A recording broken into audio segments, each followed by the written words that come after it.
Welcome back, ladies and gentlemen. We are back at it again. This is the Black Sensei Society. We're back at it. Episode number 45. We're almost at 50. We're probably going to do something very special for episode 50, but we're back at it. We got some excellent topics today. Of course, we're going to be talking about the very controversial recent Jujutsu Kaisen chapter and Sukuna's downfall. We'll also be talking about some other stuff. Lani has some very interesting things to bring up. And when we talk about some Shonen Jump endings and what we think about them as well. But not only is yours truly, the other captains, J-Rob will be showing up, of course. We're here today to have an excellent episode. But also, now we will have a producer for every episode controlling the stuff behind the scenes and really gonna be the man behind BSS when it comes to these episodes for the next couple episodes, for the full time, for as of right now. You already know his name, but that's Santo, of course. What's good, Santo? Life is good. Life is good. Yeah, just here. I'll hold it down on the backstage, making everybody look pretty. All right, that's what we want, man. That's half the job and what we do, Santo. Half the damn job. Facts. So anything that happens when it comes to the stream or anything else, that's all Santo. Santo is controlling it all. So big W Santo, per usual. He's the guy. So appreciate you, Santo, for doing this. Big W's for him. And I'm going to shout out again the Santos. Big shout out to Santos last stream, last podcast episode, because he was donated or gifted, I believe, 30 memberships for Black Sensei Society. That was huge. He really supported the channel at that point in time. So 30 people got a membership to the channel. If you guys don't know, you guys can go to the YouTube channel, go sign up for a membership. It's very easy. Just check out the Shikai tier. Go ahead, pull it up, Santos, so I can see it. And it's just 99 cents a month. We all got 99 cents, just $1. So you can support us, keep helping us, keep doing what we're doing. Maybe some of that change will go into Santos' pockets because he's doing everything for us. So appreciate y'all. We definitely appreciate y'all, and appreciate Santos for gifting those memberships too. And just to kind of put this out there for y'all too, you guys can also be a part of different things we do with those membership, priority replies, and a bunch of other stuff. We'll keep on updating that, of course. So shout out, y'all. And if you guys don't know as well, you guys can be a part of our Discord. We have a link tree. We'll have a Discord link. Join that. Be a part of conversations we have on a daily basis. Be a part of any events we do on the Discord. Y'all can really just have and chop it up with us. We're doing a fantasy football league from the Discord, and we'll see who's going to win. You got me, you got Lani, you got J-Rob in there. So, oh, man. Starting off with a bang already. Sauce with the 10 gifted membership. He must have just got paid. I see you, Sauce, bro. He been on a hot streak last couple of days, man, in the Discord for real. Yo, crazy. Sauce is him, man. Can you highlight that real quick for us, Santo? Shout out Sauce, man. This is number one right here. This is one of our guys, man. We be talking to Sauce all the time in the Discord. So appreciate you. Really helping us, putting that change in our pockets, man. But how y'all feeling? What's the vibe? I'm feeling great. Lonnie and Lonnie doing already. All right. Doing all right. You know, got my squad 2-0. We building something over there in Pee Wee football. Oh, word? That's what's up. We getting them WWE belts at the end of the season, like for the offensive and defensive MVP. They on the way. So if I pull up on this pod with 2 belts, just know we flexing out here. Yo, don't let him lie. He's terrorizing those kids. Don't let him front. He's terrorizing those kids. Look, man, one of them kids is bad, and he knows he's bad, and he's so bad. The kids talk shit about how bad he is, and you know how you can kind of coach speak your way out of anything. I can't coach speak my way out of that. Like it's like you see somebody who's trash, and I'm not gonna say his name, but hey, he tries. That boy trash, Miles. That boy trash. Yo, this kid gotta see this bro. podcast too. He's making it sound like he has Helen Keller there on the field. If we talk about the same person random, yeah. trash. And I Oh, love are you that. running RPOs for your Pee Wee team? Get some Not RPOs. with that kid on the field. Yo, Stop, bro. We do got a few RPOs, but we've had a lot of like bad luck with injuries to start the season. We're not a big team, so we only got like 23 kids, and we lost like 5 or 6 of them to injury. They're all starting to finally come back, so we'll see what happens. But Oh man, the squad. hey, okay. Shout out Random and his Pee Wee team. Hey, we're rooting for him. We're rooting for him. Go undefeated. Go do something great. If we do it, we're gonna be playing the championship in SoFi. So 1 week, if we make it, I'm gonna be ignorant that Tuesday. Ignorant. Okay. I'm not gonna hold you. The Henny gonna come out, Riddell. The Henny gonna come out. I'm gonna be nasty that podcast. I'm gonna be slandering everybody. I respect it though. Hey, big achievement. I respect it. Miles, Ty, how we feeling?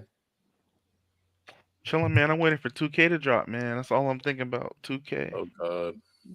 8 Hey man, a.m., man. Again. I just found out that it was Screen coming out froze. tomorrow. I looked it up. I was like, oh damn, it's coming out tomorrow. So I just bought it. Yes, sir, King. I'm gonna be on there 8 a.m. I'm probably gonna stream on here, so check that out. We in the builder though. I'm not playing. I'm just sitting in the builder. But yeah, come chill with me. Nah, I need a. I'm thinking, chat. You could tell us if you guys are playing 2K too. I'm thinking I'm going like the big build. We're Counting running down is either a crazy. 4 or 5. You gonna be a big man? I'm thinking big man because I feel like I can control the defense and playmaking from the big position. So that's where Jokic. This nigga's crazy. bro. I got that Jokic mindset, man. I'm making the right play every single time. Sure.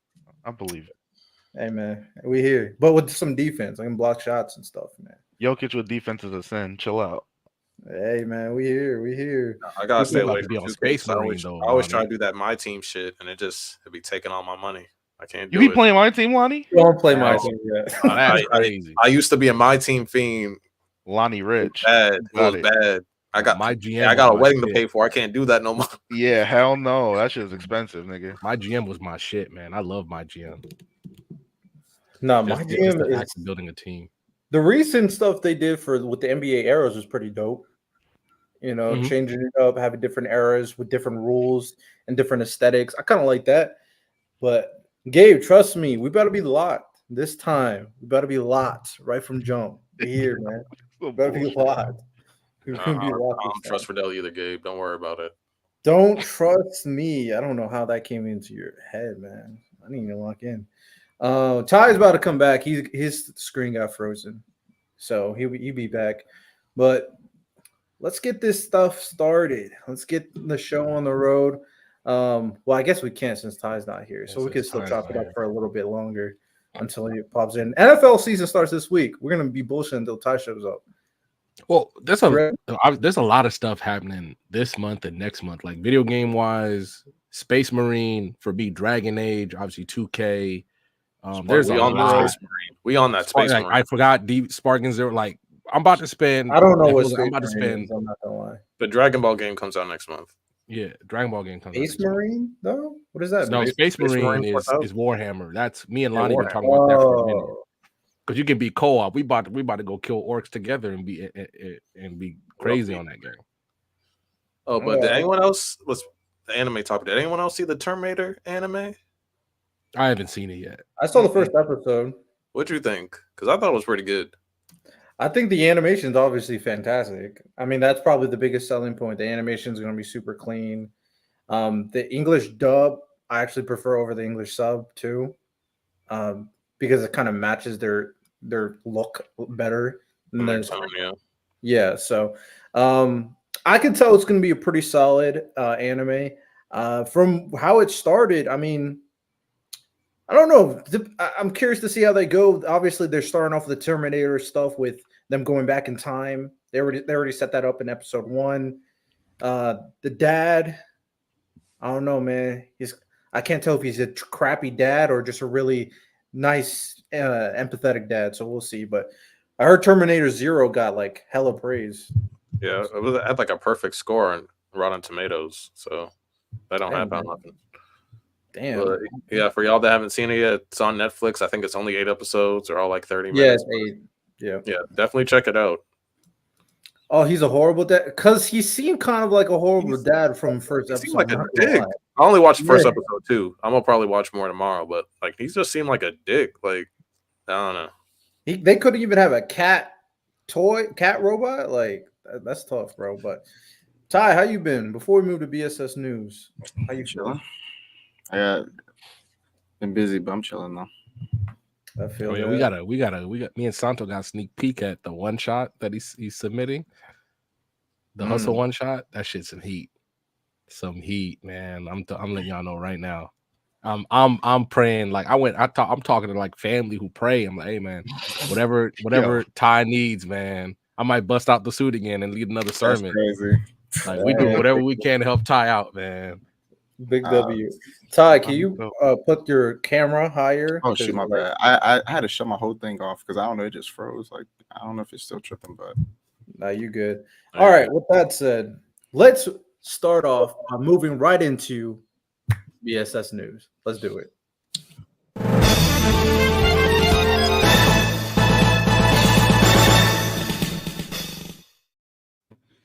for BSS news, it puts doubters like Riddell to shame, man. I'm kidding, but not really.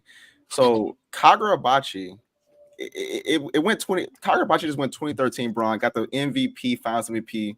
It's been cooking. So with the weekly Shonen Jump rankings, it ranked number 1 ahead of JJK, which is a big deal because JJK is usually in the top 3. And something it also did, it won the next manga award, which is an award that new gen manga get that are that can compete for, where fans vote where they think will be the next biggest Shonen Jump manga. In 2015, My Hero won it. In 2020, Undead Unluck won it, and in 2024, Kagurabachi won it. And I'm like, that's not the really crazy thing that it won it, because I do think it's probably the biggest hit out right now as far as new gen, but it's about the margin in which it won. So in 2015, My Hero got 13,000 points. I'm assuming that fans vote. There's a point system that goes along with it. So My Hero won with 13,000. Undead Unluck won with 31,000. Guess how many points Kagurabachi got? Just throw it. I would love to hear y'all guess. Like 25. 25? 50K. Go 60? up. Go up. 80K? 100K. Damn. Yeah, it cooked. It absolutely cooked. Damn. So like I I've need been to catch saying, people have been saying Goku Rakugai, and I read the first chapter, bro. I mean, I said that Kagurabachi is gonna be that next one, and it's looking like it's been top 10 weekly Shonen rankings multiple times. It's been on a streak. It ranked number 1 this week. It's winning the next big manga war. It's just I think it's the next Shonen Jump hit. I think it's gonna carry Shonen Jump, and it was on the cover of the website. I don't know. 100,000 is crazy. Put it on the normal screen, Santo. I really need to catch up. I really need to catch 100,000 up. is crazy. I put to read the. Oh, go ahead, Miles. No, I was gonna ask Ty, is it like in the middle of a really good arc or something? Like I feel like it turned around crazy. It just ended a fire arc. Oh, okay. It ended a fire arc. It's been so a lot of usual hit mangas outside of One Piece, because One Piece for some reason was a hit like as far as its rankings when it first came out. But usually like Naruto and Bleach, it takes them about 15, 20 chapters to get like consistently top 3. Kagurabachi took about 30, but now it's top in the rankings multiple times, and it's like a every week thing. And it makes sense because more manga are moving out, but the fact that it beat One Piece a couple weeks, so I think that's impressive still. When One Piece, both series were in the climax of their arcs, their arc they were in, and Kagurabachi was cooking. So I don't know. I'll be caught up by Tuesday. I'll be caught up. I mean, I don't know why I got a shot because I praised Kagurabachi not too long ago, but I said Kagurabachi it started moving me a little bit later after the first like 10 chapters. Like, okay, this started to move me, so I do think it's really good. Goku Rakugai I still think is better, but I don't even think you can compare the two because Kagurabachi's weekly, Goku Rakugai comes once a month, so they're not even in the same like space, so you can't even really compare them. But what I will say though, Kagurabachi deserves the praise because I like what they've been doing with the power system action. I think it's a cool manga. I think it's cool overall. But I also think that's also testament with a lot of the other new manga that are coming out that are just not hitting. Like Kagurabachi is like quality. A lot of these other manga really got to start stepping up their game, because after Kagurabachi, in terms of weekly Shonen Jump, I'm hoping Exorcist Kyoshi is something. What other weekly ones that we can give some grace? Any other ones? I would say this, as far as Kagabachi is concerned, because I do think that it's going to start getting a lot higher because a lot of the manga are fizzling out. But you have things like Sakamoto Days that was, that it beat JJK, it's beaten My Hero, it's beaten One Piece, so it's beaten multiple heavy hitters multiple times. But as far as like after JJK goes out, we're gonna have like Kane Banashi, Sakamoto Days is gonna be up there. Blue Box also does really well. Necromancer got canceled. I think didn't one y'all like Necromance? I kind of felt like it was gonna get canceled like a couple weeks ago. Which one got canceled? I thought it was okay. It's Kyoto Necromancer. I thought it was all right. Nothing crazy. Yeah, it wasn't moving me like that. Yeah. Because right now, so I always try to read the new one. So we got Kagurabachi, that's new, like 2024 type new. We have the Necromancer. We have Ultimate Exorcist Kyoshi, which is cool. I actually think it's pretty cool so far.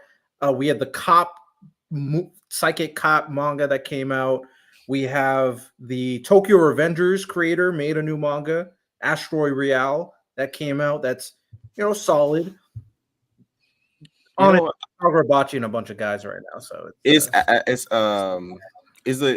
Tokyo Revengers manga, the mangaka, is that weekly?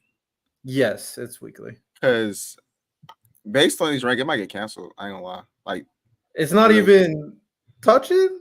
Hold on, what's it called? Astro Royale. Astro Royale. Let's see. I'd say how long has it been? Couple weeks. Couple weeks now. It's been a while. It's been here for a little bit. All right, so it was ranked number 1 when it first came out, then 4, 11, 5, 9, 10, 6, 6, 8, 11. Then it went on 15, 16, 17, 16, 12, 18, 14, 15. Yeah. Damn, it's cooked. No. But here's the thing, right? Kagurabachi, here's the thing. Ranking low, but it would throw in like a top 10 ramp. It would be like 15, 16, 8, 12, 11, 17, 4. If you throw in those top 10s, I think it'll survive. But if you it's going to need a top 10 ranking pretty soon, I will say. Well, I think it helps that the creator of Astro Real is the creator of Tokyo Revengers, so it's like it got that. I mean, Samurai got canceled. That's by Kishimoto. Yeah, true. But man, at least Samurai 8 was competing with other like manga that was good at the time. Now it's just Kagurabachi right now. Yeah, I'm about to say it, but I'm just thinking like if they cut Kishimoto's work, I think Tokyo Revengers might be good. He might be good. I'm with you. I will say, other than Kagurabachi, the only other manga that I really like that's like brand new, that's weekly, but it doesn't come out on Sundays, so it's under a different schedule, so it doesn't fall under the same rankings, is Wild Strawberry. Wild Strawberry is like that. Wild Strawberry is legit. Wild Strawberry. I still like it at this point of where it's at. I still like it more than I did Kaiju number 8. And Kaiju number 8, I think, is really good. But the Wild Strawberry, I think it can do something. I think it can bring like a fresh energy into Shonen Jump. Yeah, I'm with you. Also, Dawn to Dawn is also not part of like the normal Shonen Jump rankings, and it's not new. It's been out for a while. Yeah. So, hey man, we done with Shonen Jump? Figured out this. Hopefully, this. I do think there's gonna see the good thing about each era. It seems like there was always some major, like for example, major heavy hitters. Like for example, obviously you have like the multiple 2000s manga. But I think for this new generation, it was JJK, My Hero, and for Black Clover for a long time, and Chainsaw Man too. When Chainsaw Man was a weekly show, so you had those major heavy hitters that I think are become legendary manga. Right now, Kagurabachi is kind of like going Jordan in the 90s right now, like in comparison to it's going. And so like we don't want that. We want like, you know what I'm saying. I would like to have some other manga I think can compete with it, like some, you know what I'm saying. I mean, I guess you can go. I mean, Sakamoto Days is still hidden. Sakamoto Days is compete, but it's not a new one. It's already established. We're thinking. But they started around the same time, didn't they? No, Sakamoto Days started like a little bit before, didn't it? No, it has over 100 chapters easy. Sakamoto Days have been here for a minute. Yeah. I'm thinking about manga under 50 chapters, more so like kind of what I'm thinking. Same. I mean, that's why I said the only manga that's weekly that's competing is like in the ABA. That's Wild Strawberry. They're both cooking just in their own brackets right now, man. Sure. Hey man, we here. But all right, let's move on to our everybody's favorite segment. Let's get right into Agenda Hour.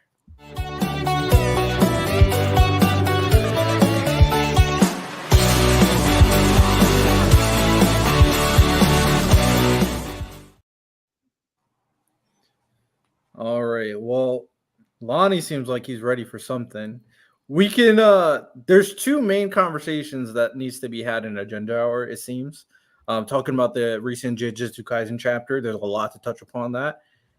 And Lani's supreme, very interesting agenda. So what do we wanna do first? It's up to y'all. I'm down for whatever. I think the JJK conversation is probably going to go a little while, so let's just get Lani's out the way. This sounds like it's about to be a prolonged war for a little while. Prolonged war, man. I wish I had some popcorn because I'm chilling, man. It's about to be so fun. All right. So if for y'all that didn't know, last week we had our good friend King Lion on here, chopping it up with him. It was a good time. I sent out a challenge after he lagged out. I wish he was here for the challenge. It would have been a lot more entertaining, but it is what it is. He responded last night to it. It was an interesting response. It kind of made me freak out a little bit because it was like, there ain't no way that he's saying some of the stuff he's been saying. I had to call Todd because I was just like, yo, there ain't no way. I think I called random at like 2 o'clock in the morning or something like that. I was like, yo, I need to run this by you. So what? No, and all for King Lion he's one of the main reasons why I started doing content creation in the first place. So this is the student taking a shot at the teacher, and this is about to be fun. This is about to be fun.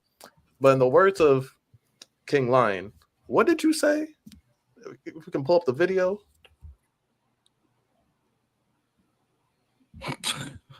This is He fried me, Gabe. All right, bet. Let's see what down to it. Like, what Hollywood events do you fucking have? Oh, wait, none. Red carpets. What private screening? Like, where your theme parks? I mean, what do you really have besides pops, figures, some books, you can and stop some it. convention? All right. Bless his heart, he don't know no better. If you just play it a little bit longer, I'll tell you what to pause because we don't have any Hollywood stuff apparently. Events. Oh, pause it real quick. Oh, is that if you can move back a little bit? Where your theme parks? I mean, what do you really have besides pops, figures, some books, and some convention events? Is that oh yeah, one of the biggest shows of the past year, the One Piece Netflix. I think that's the red carpet right there. Apparently, we don't have any. That was a really big red carpet. If you want to just click it again, just go to the next one. Oh, that's a Crunchyroll Los Angeles red carpet premiere. That's another one. But I feel like we ain't hitting hard enough. I feel like he might just shrug these off. Just play a video again, Santo. I think we need to turn it up a little bit. How long I've been waiting for this. I'm about to make a name for myself, yeah. I don't think you guys walk away from this. You just make sure people know what happened here today. What? Oh, that's Channing Tatum. Oh, that's Channing Tatum at the Mugen Train premiere in New York. Oh, that's another red carpet, huh? I feel like anime got some red carpets, bro. I mean, hey, Channing Tatum's supposed to be a comic guy. He's in Gambit, doing X-Men stuff. Deadpool Wolverine, big hit. That's him right there next to Tanjiro Nezuko with his daughter. Yeah, that's another big red carpet with a big celebrity. So, But he also said we don't got like amusement parks, right? Can you play it? Because like I know like when it comes to comics, they got things like I'm sorry, pause. Because I forgot. I need to hit them a little bit harder. Remember the past Oscars? There was some nominees for like the best animated film. Spider-Man, it was one of the best movies I saw last year. It was nominated. But you know what was also nominated? The Studio Ghibli movie, The Boy and the Heron. And guess who won? Oh yeah, that was us. That was Team Anime. Go ahead, play it, Santo. Go ahead, play it, Santo. Yo, so yeah, you see that? You see that? Yeah, that's an L. That's an L that the comic book community took that day. Just one of the biggest media events of the year. But you know, we don't got no motion in Hollywood apparently. But you can continue to play Santo because he said like we don't have any like because comics they have like in Universal, right? They have like the Spider-Man, they have the Hulk roller coaster. You can continue to play it. They have like the Spider-Man Fantastic Four ride, but pause it. Oh, because you know Universal has multiple parks across the world. But if you go to Japan, what does that say right there? Is that a Attack on Titan Race for Survival? Huh. That looks like anime attraction. Go ahead and play it. Because I think we got a few more.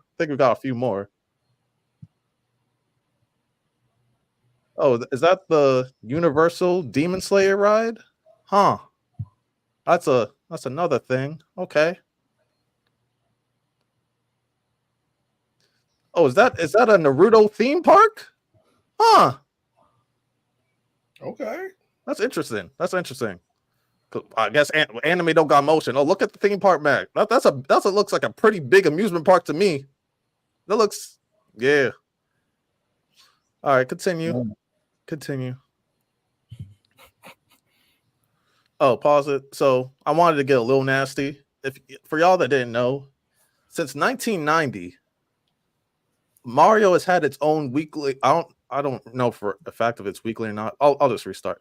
Since 1990, Mario has had its own manga serialized consistently, and it covers all the video games. And so I'm just gonna be nasty. I'm claiming Mario World. We're claiming Mario World. That's what we do. You claiming Mario World up in this. WWW. So we got Mario World, we got theme parks, we got Hollywood Motion. So based off his video, I don't know what he's talking about. I love him to death. But I just had to educate him real quick. Ty, I don't know if you want to let him know this ahead of time or if we just make a response video out of this, but y'all heard the video, y'all heard what he said, and I guess what he said was false. We know that he don't know no better. I appreciate it, but so Lani's saying that was just a bunch of cap. Tough. Bunch of cap. That's tough. It is what it is. Like I said, whenever he wants to come back, he can come back here and get his ass whooped. But nah, in all seriousness, I do appreciate the back and forth. But hey, we trying to take his spot and then go even higher than that. So we gotta take our shots at him. I appreciate him though, but better luck next time.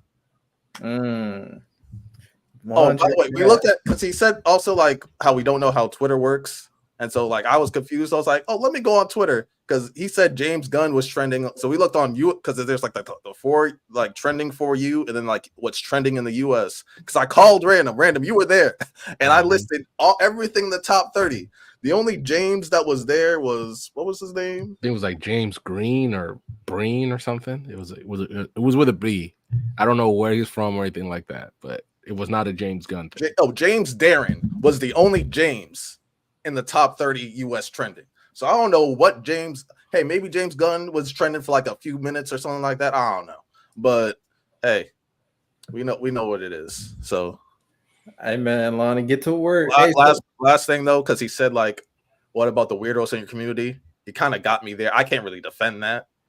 But there, to be fair though, there are weirdos in every community, whether it's comics, anime, politics, sports, whatever. So, hey, I got smoke for all of them. Just send them my way next time, King Lion, and then we can jump them JJK style. But he got me there. I can't really defend. I can't defend weirdos. Y'all know I can't. So, to be fair, Lani does have a clip on our channel where he's cooking the anime weirdos. So that has happened. So, hey man, Lani calling out the cat. W. So, Ty, I know you're a big friend with Lion. Was he capping? We need answers, Ty. Based off what he Answer said me. in the video, Answer for me. I listen, man. Trying to get out of this conversation. I don't know what's going on. I'm still trying to process. I don't know what's going on. I'm still trying to process it, but I like both arguments. I like both sides of the argument. I'm interested to see how the conversation progresses.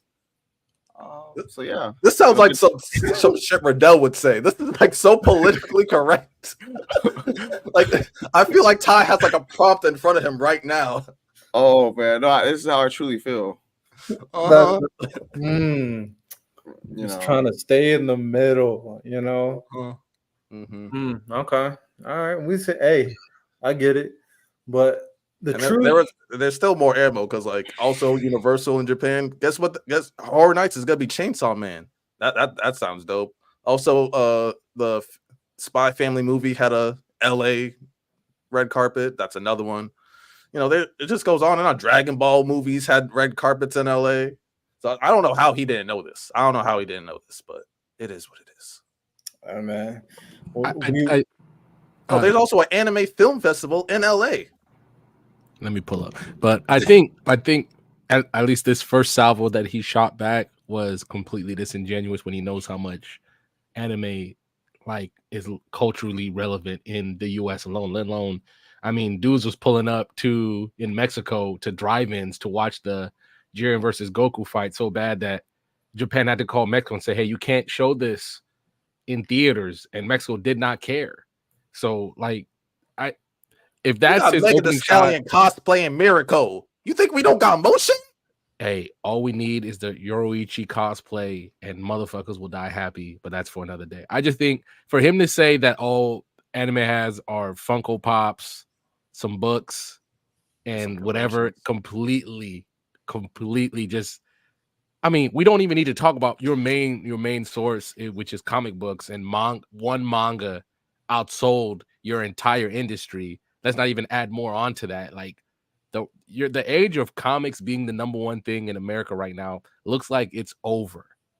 Like every time Studio Ghibli says, hey, we're making another movie, you got A-list actors running to be a part of it. Like the last one, we talked about it last night, Lani. Yeah, Robert William Patterson, Dafoe. Florence Pugh. I always call him Batman, Christian Bale. Like they had big actors trying to be a part of that. So like, I'm just saying, you see, like Prodigy said, you see in the Macy's Day Parade, you always see a Goku float. When Luffy went Gear 5, he got his own float. Like there's clear motion here, Mr. Lion, and you need to accept that. You need to accept that, my guy. Santo, while you're in the back, can you look up what is sold more, or at the very least compare the statistics between manga and comics? I'm genuinely curious. I don't even know what the and he can't be mad at me because I'm the monster that he created. If I never saw his content on TikTok, I wouldn't be here. So this is partially his fault. Hey man, we here. But it seems like the challenge has been set. Anime versus comics. What got more motion? It seems like that's the current conversation take place. So we'll see where part 2 of the story or part 3 of the story falls in the future. But with that said, let's move on to the next kind of like the big topic that is taking place over the internet. Jujutsu Kaisen recent chapter. Now it's not over. JJK is not over, but the recent chapter has a lot of people in a stir. I even put up a poll on our YouTube channel saying, how do we feel about the ending of Sukuna? And that's what I put up. And the 3 options were: it was good, it was trash, it was mid. Those were the 3 options. 28% said it was good. 33% said it was mid. And 40% said it was trash. That means the majority of the people voted Sukuna's end was trash and it wasn't great. So before we get into the Sukuna stuff and all that, before we dive into that and really have that conversation, let's talk about some positives of that chapter. One positive. I'll start first.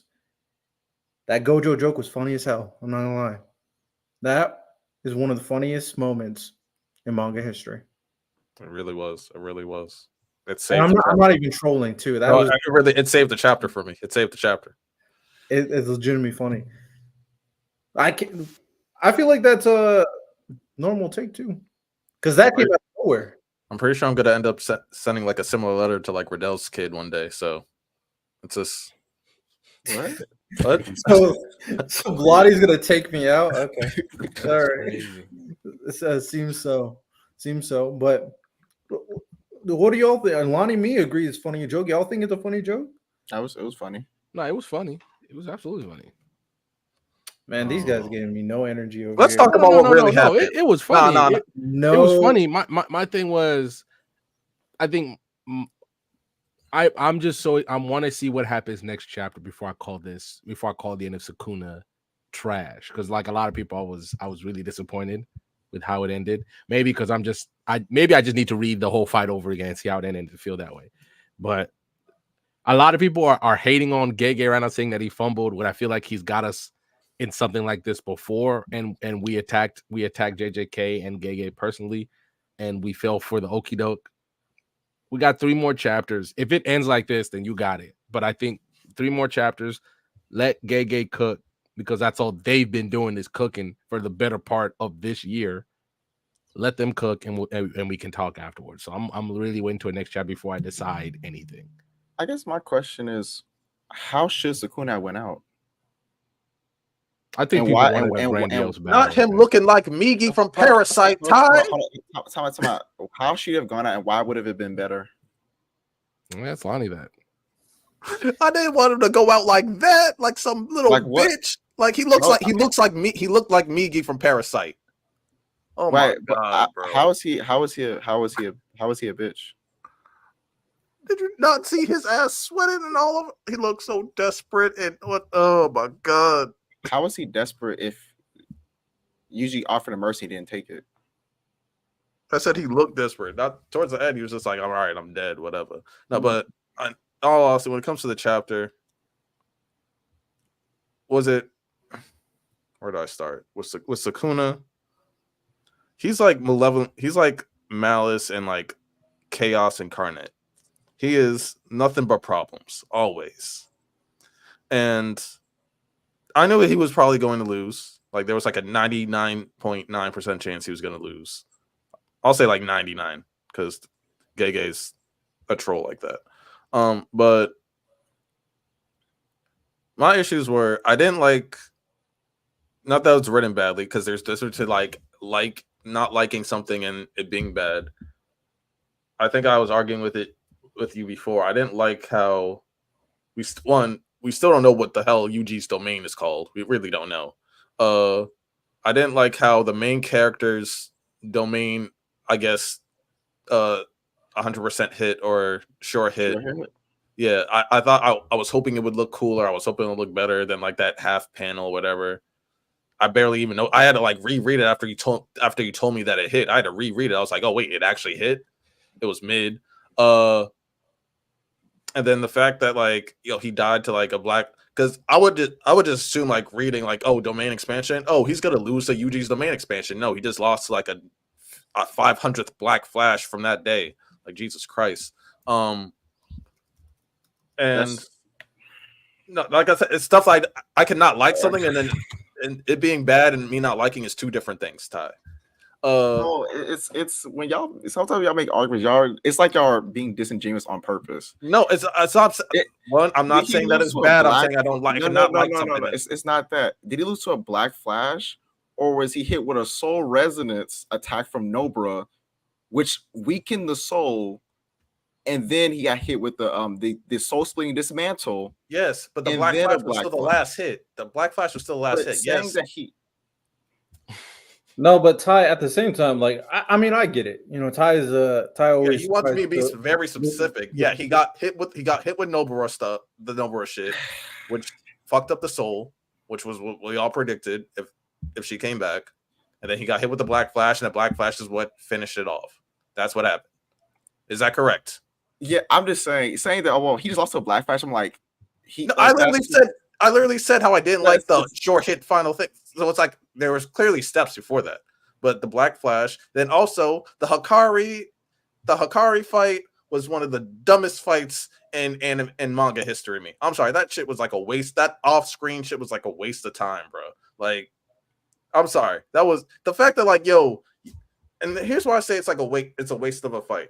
Because like I said, we still don't know why Sukuna was called the Fallen One. We still don't know what his real core wound was, why he wanted to grow, why he wanted to be so strong, why he put his all into Jujutsu, why he like also Sukuna hates everybody. Why does he have this one companion that was around for like 1,000 years that was just chilling?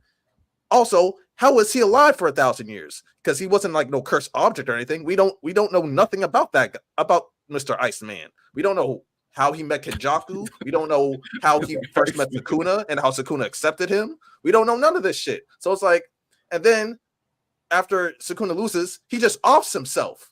It's like, and he says, "Oh well, if you met Sukuna back then, y'all would have lost." What? I'm just like, wait, what? So you just like instead of just saying like, "Oh, if you met Sukuna back then, you were lost." Why don't we get like a little flashback of Sukuna back then? Maybe it's like maybe some lore. Maybe actually make him like useful to the story besides him just holding back Hikari. Like, I don't know. But to me, he was a waste of a character. He was a waste of a character and it was a waste of an opportunity. So I didn't like that shit either. If there's a prequel, that'll be fire. But that's a lot of hope. I don't know if there's going to be a prequel, but we'll see. I'm not going to say never. This is I don't know. Yeah, Nico, I'm not saying the fight should have been main focus. I'm saying that the fight could have led to like some lore or something connected to Sukuna, because Sukuna being like only having one ally and us not knowing a single thing about that ally, to me is just bad writing. If there's like a big bad and there's only one person that keeps around him for 1,000 years, and we don't even know how that guy's been alive for 1,000 years, and it's the only person that Sukuna somewhat trusts, and we know nothing about them or the relationship or how they met, that's bad writing to me, in my opinion. Well, quick question, Lani. Quick question. Well, before you ask the question, we want to get everybody's thoughts, of course. I'll go, and then Miles, you give your final thoughts, your thoughts too. And I don't, Ty, you only asked the question, so you can give your final thoughts as well. But for me, when it comes to this fight, I mean, I don't have a strong opinion for the ending yet because there's still 4 more chapters. I usually reserve my opinions, kind of similar to like when All for One, and I'm unsure if Sukuna's returning, but it's similar to like how when All for One was defeated by Bakugo, I was like, I don't like it, but I don't have an opinion until we'll see more. This is kind of how I feel right now. I don't have a strong opinion until see more. I'll have a more concrete opinion at the end. But as of right now, I think the general sentiment is that it's just kind of underwhelming in terms of Sukuna's end. And for him kind of looking pathetic in a meat thing, I actually don't really care that much that he would like turn into a meat thing.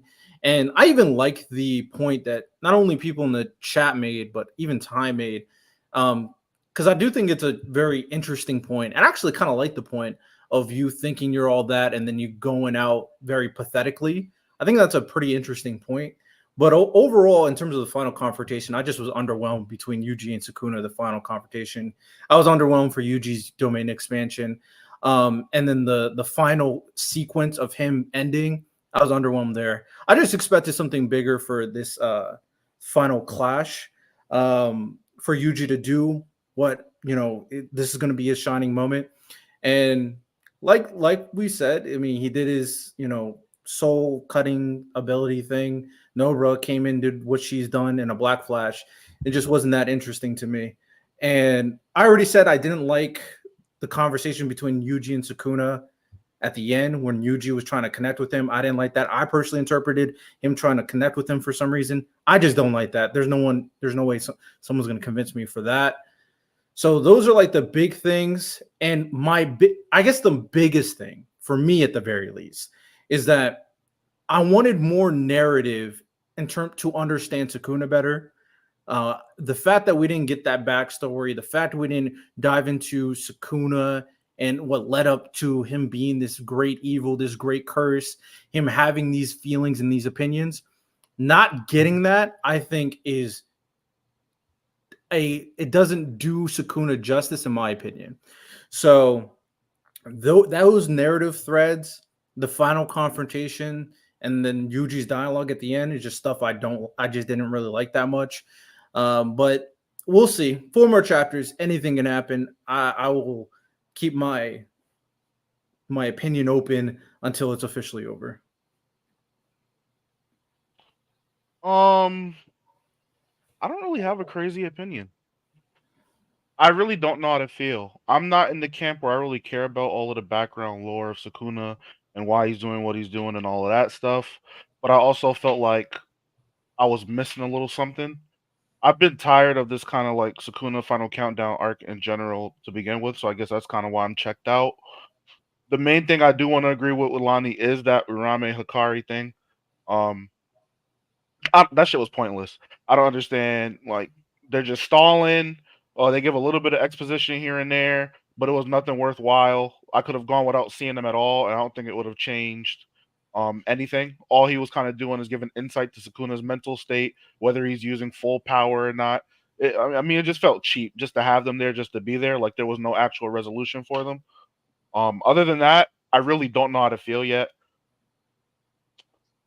It just feels like, I don't know. There was a lot of action in this arc. I really don't know what I'm missing, but it's missing something. It's very underwhelming. I feel like the way every other arc has kind of ended, it's been like this great culmination of something, and I'm just not feeling that with this the ending of this big battle. But To me, it's hopefully, missing depth. you think that's what it is?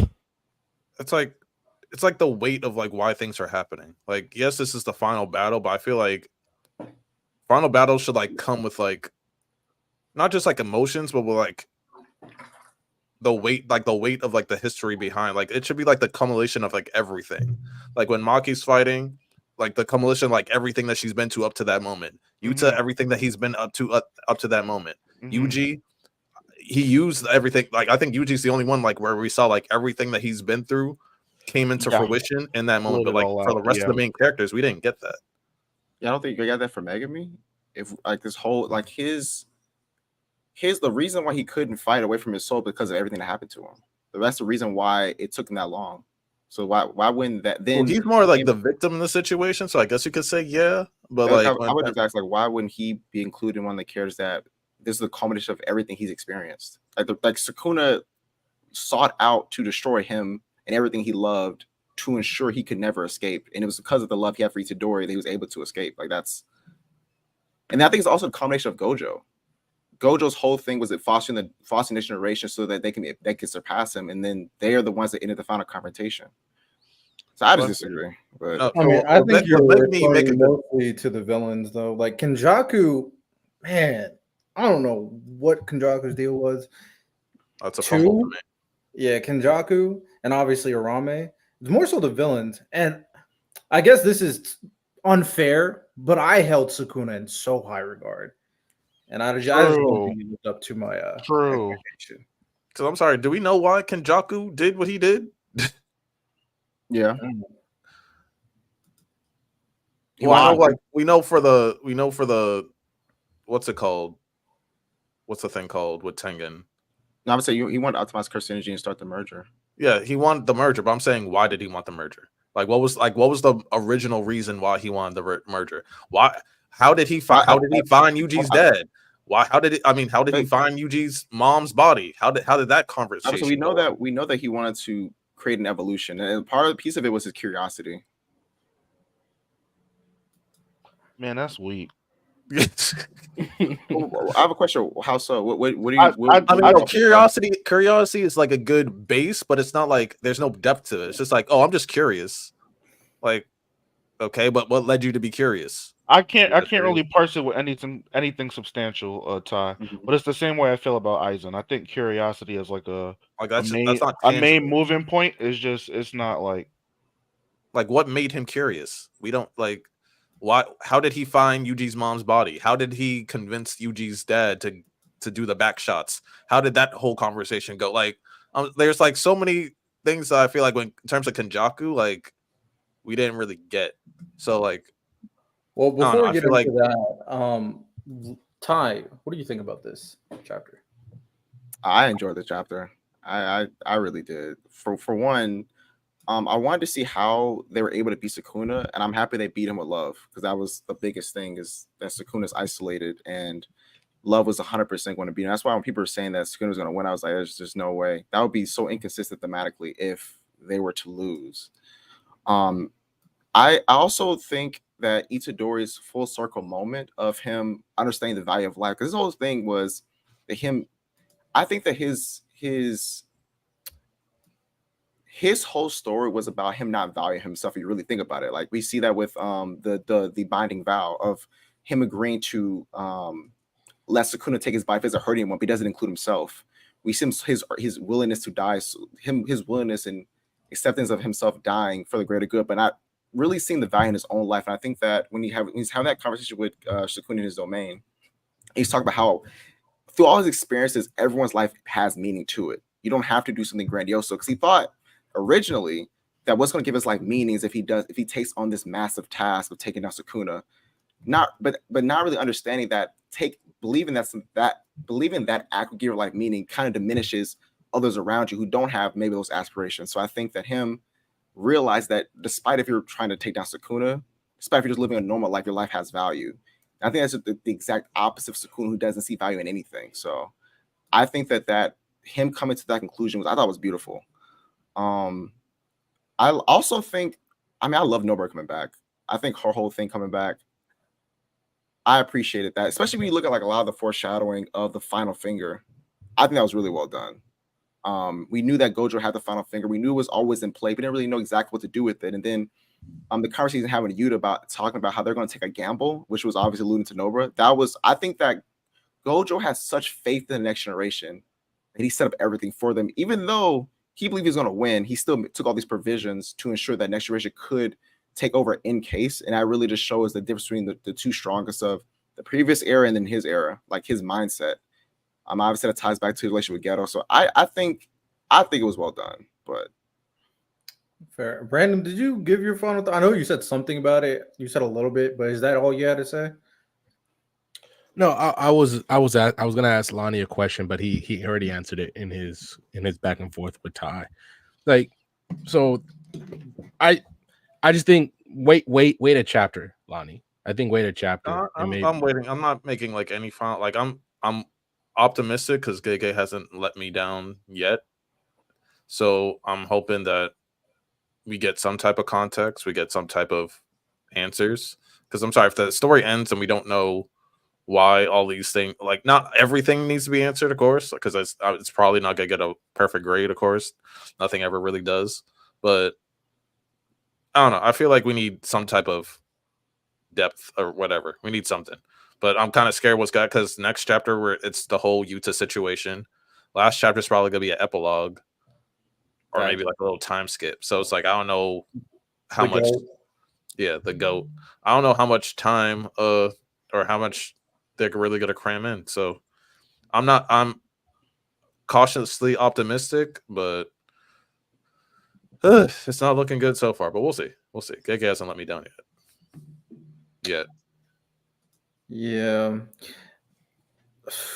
The thing is, I don't want, like, it's annoying when just a bunch of people like crap on a mangaka, because obviously I know how it feels being an Attack on Titan fan, because how people were to Isayama, I think all of us here think that was extremely unfair on how he was treated at the end of the manga. And I think that ending was more so, I wanted this, I didn't get this, so I hate Isayama. So that's why I don't want to be too unfair to what everything happened. I'm still honest on how everything I feel in terms of like some things being underwhelming from what I've seen. But at the very least, I think we should also put into place, because Gege did say this, he's kind of finishing it how he wants. So we should always give him the credit that even if the last 4 chapters are not great, they're bad. How long is this manga? Like 2 something? It's gonna end on 271. 267 chapters were good. So that's another way to think about it. Kind of like Game of Thrones. You know, people still recommend Game of Thrones, and they say the ending sucks. And I've never watched Game of Thrones, so we don't talk about the ending. But you think it's good still? Oh, Santo got something to say. I just got a quick question, and this is for like Miles and Lani, because I mean, I didn't like the ending personally. But I think I had more of an issue from a technical aspect of how it was done, because it did feel lackluster. Like I was looking for the Deku Punch panel versus All for One. I don't see the big difference between a dismantle Black Flash versus a regular Black Flash. So it's like stuff like that is why I really didn't like it. Like I understood that Megami reading that joke and that laugh. I think that should have been highlighted more, just to show how he overcame a lot of his internal struggles and whatnot. So my question to Lani and Miles is, do you think that is why you guys consider it very lackluster? Because let's say from the aspect of when Yuji and walk down Mahito, like you felt like the culmination of the end of that battle, like you were emotionally invested and whatnot. Do you think that's what's lacking in this chapter? You want to go first, Miles? Yeah, I was gonna say maybe not necessarily the big hit or the Deku style punch, but like you said, the Mahito walk down. It was just missing that cherry on the top for me to kind of end it off. I wasn't really too mad at the Black Flash, but I think Riddell had mentioned it. Yuji trying to reason with Sukuna, trying to get them to come on, brother. We know that's not the way he's going. I would have preferred to be a little bit more badass, as lame as that sounds. But yeah, that's how I feel. It's a component of why I didn't like the chapter. Like, of course, the Hikari thing and like the lack of information about Sukuna and stuff like that is another reason. But no, like to me, Sukuna and Yuji, it's like one of the biggest like on-site beefs, especially in New Gen. Like, no matter what, you expect them to just hate each other. And so, like, with everything that they've gone through in the story, I expected like the final hit to be like one of the best, like a top 10 panel in JJK. Optimistically top 5, but like realistically top 10 panel in JJK. And to me, that Black Flash was just like any other Black Flash panel. It wasn't super special. I don't even know if it's like the best Black Flash panel, to be honest. I'd have to look at all the other Black Flash panels, but I don't think, off the top of my head, I don't think it's the best, probably.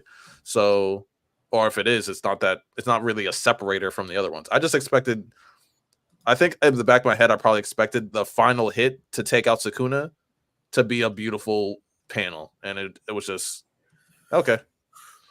All right, I'm gonna be a little nasty. Sorry, got to. Let's be honest. Gege saved all the GOAT stuff for this dude right here. He just did. His domain expansion, cold as hell.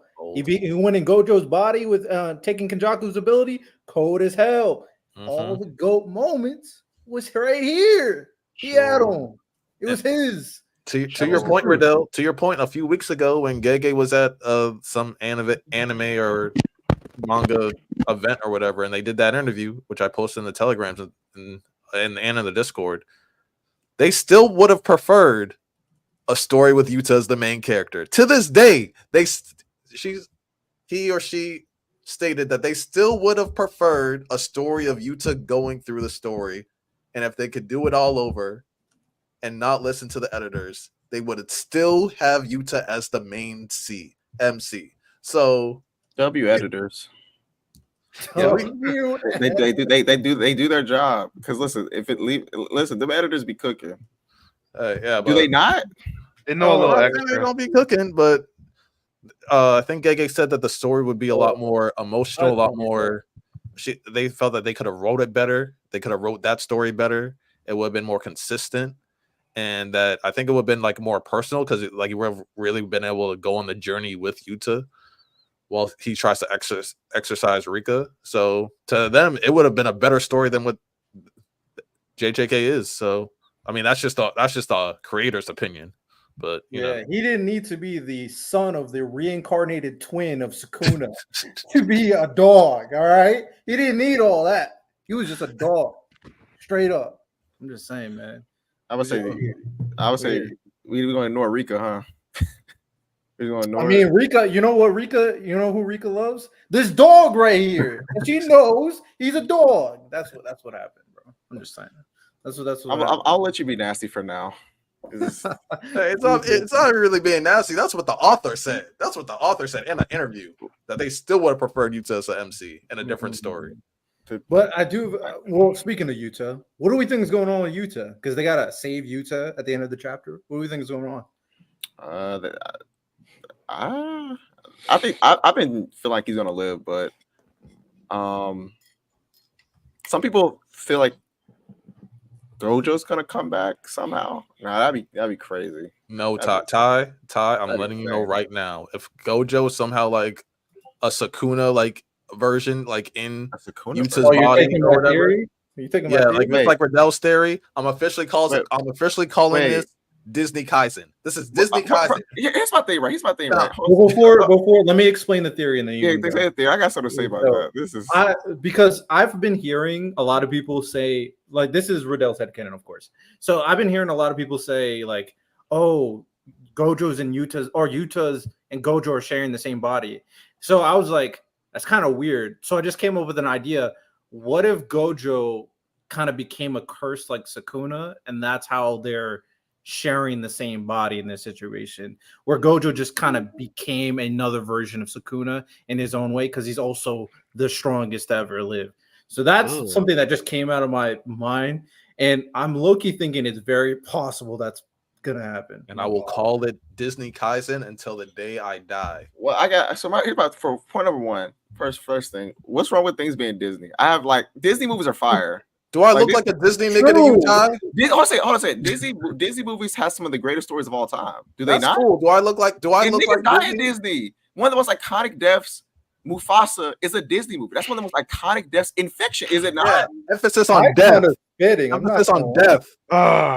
Like first of all, one, I don't think Gojo's gonna become a Sukuna's curse. I don't think so either. That's insane. For some reason, Gojo's around. What should I wear if this actually happens? What should I wear that day? Here's the thing. It's not gonna happen, Riddell. I don't think that Gojo coming back is 100% ridiculous only because of this.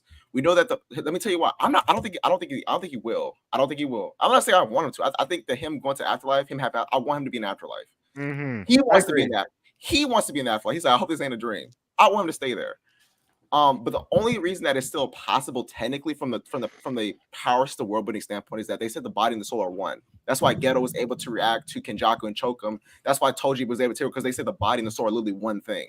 So technically, as long as his body is active, Gojo's soul is still active technically. Now, do I want it to happen? No. I want him to stay dead, but Same. He better stay dead, Ty. He better stay dead.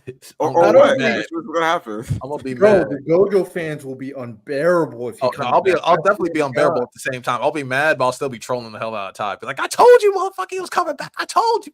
How would you try? Oh, here he go. Oh goodness. Randall, what do you think? You be chilling over there. What do you think about Yuta? What's going on with him? I'm scared that Random took like an edible or something, and he's just gonna. Yeah, I'm just chilling. I mean, I'm. This is where I'm like Miles. I'm like, I don't care either way. Like, if he gets back to his body, that's cool. If he stays in Gojo's body, that's cool. Like, it's not cool. It's not cool. I want him to go back to his body. He needs to go back to his own body. Like, if he goes to his, he does. Being a 30-year-old man's body is crazy. Get him and Maki together or whatever. Like, he can still get with Maki and Gojo's body. Stop. Don't you dare say that, bro. That's weird, bro. That's not. That's weird. That's weird. That's a 30-year-old man body, Lani. Look. Oh my God! It's a 6 foot Lani, right here, rich nigga's body. Oh no, Lonnie, let's not get careful. Yo, Lonnie, we're not fresh and fit. All right. We don't. I apologize for Albert. I apologize. That's a W sound effect over there. Yeah, let's make it in. So like a time skip, like 5-6 years down the line. Why are you time skipping this? Just get him back in his body. Why do you want this? Why are you advocating? I don't want this. I'm saying it wouldn't be a big deal to Maki either way. Yes, it would. I think it would. It would be a very big deal. Like you're in my dead sensei's body. That's weird. That's what I'm saying. Is that not crazy? You can't look past that. Yeah, like what? Do we I need ain't to gonna look lie. up If some you, birth I ain't gonna dates? lie, if you the guy staying Gojo's I body, mean, he they can look past her murking her whole family. I'm just saying. trying That's to turn different. Gojo Diddy. Exactly. Yo, I Gojo apologize for my outburst, y'all. But I'll say I'm this, just I'll say being this, nasty. I ain't gonna lie. If Yuta has to stay in Gojo's body, if Yuta has to stay in Gojo's body, they need to burn him at the stake. Just get rid of him. No, that's extreme. What? Just get rid of, bro. First of all, it's weird that he's gonna be in Gojo's body. That's weird. Point number one. Like him staying there. That's odd, right? I Him, take it back. You want him to be with Maki? You can kiss that goodbye. Like, that's not happening. And then it's like he was prepared to die anyways. Just burn him at the stake. Just get rid of him. I really do. Yuta's my favorite character. I want him to end up with Maki. I want him to survive. I hope he survives. Yeah, so if he could go back in his body, I'm cool with it. Yeah, that's what I'm thinking. I think that's just what happens. He goes back to his own body. I'm not really moved either way. But yeah, get him back in his body, keep it pushing. Random's like, yo, this shit's mid, bro. I don't care, bro. First of all, don't put words in my mouth. All right. I'm just reading off your energy, bro. Yeah, your energy. Look. I've never been as high. Like y'all love Yuta to the point y'all just disrespect Yuji, and I'm with time. Like I'm not just gonna disrespect Yuji, bro. Like Yuji's great. Also, didn't Yuta's body like die or whatever after it transferred? I don't think it did. No, it didn't. It didn't die. It was about to die though. It didn't die. I thought I was like losing too much blood or whatever. So can he even go back? Is the question. I don't know. Yeah, bro. RCT. You know what? Third option. Maybe they just put him into like one of those. What are we doing? What are we doing right now? No, I'm going somewhere. I'm going somewhere. This because you know Panda's like a curse. Bro. Make you touch. No. So we're going from Diddy to like completely weird stuff, bro. Get this dude get him out of here. Get him out of here. Get a Yuta teddy bear.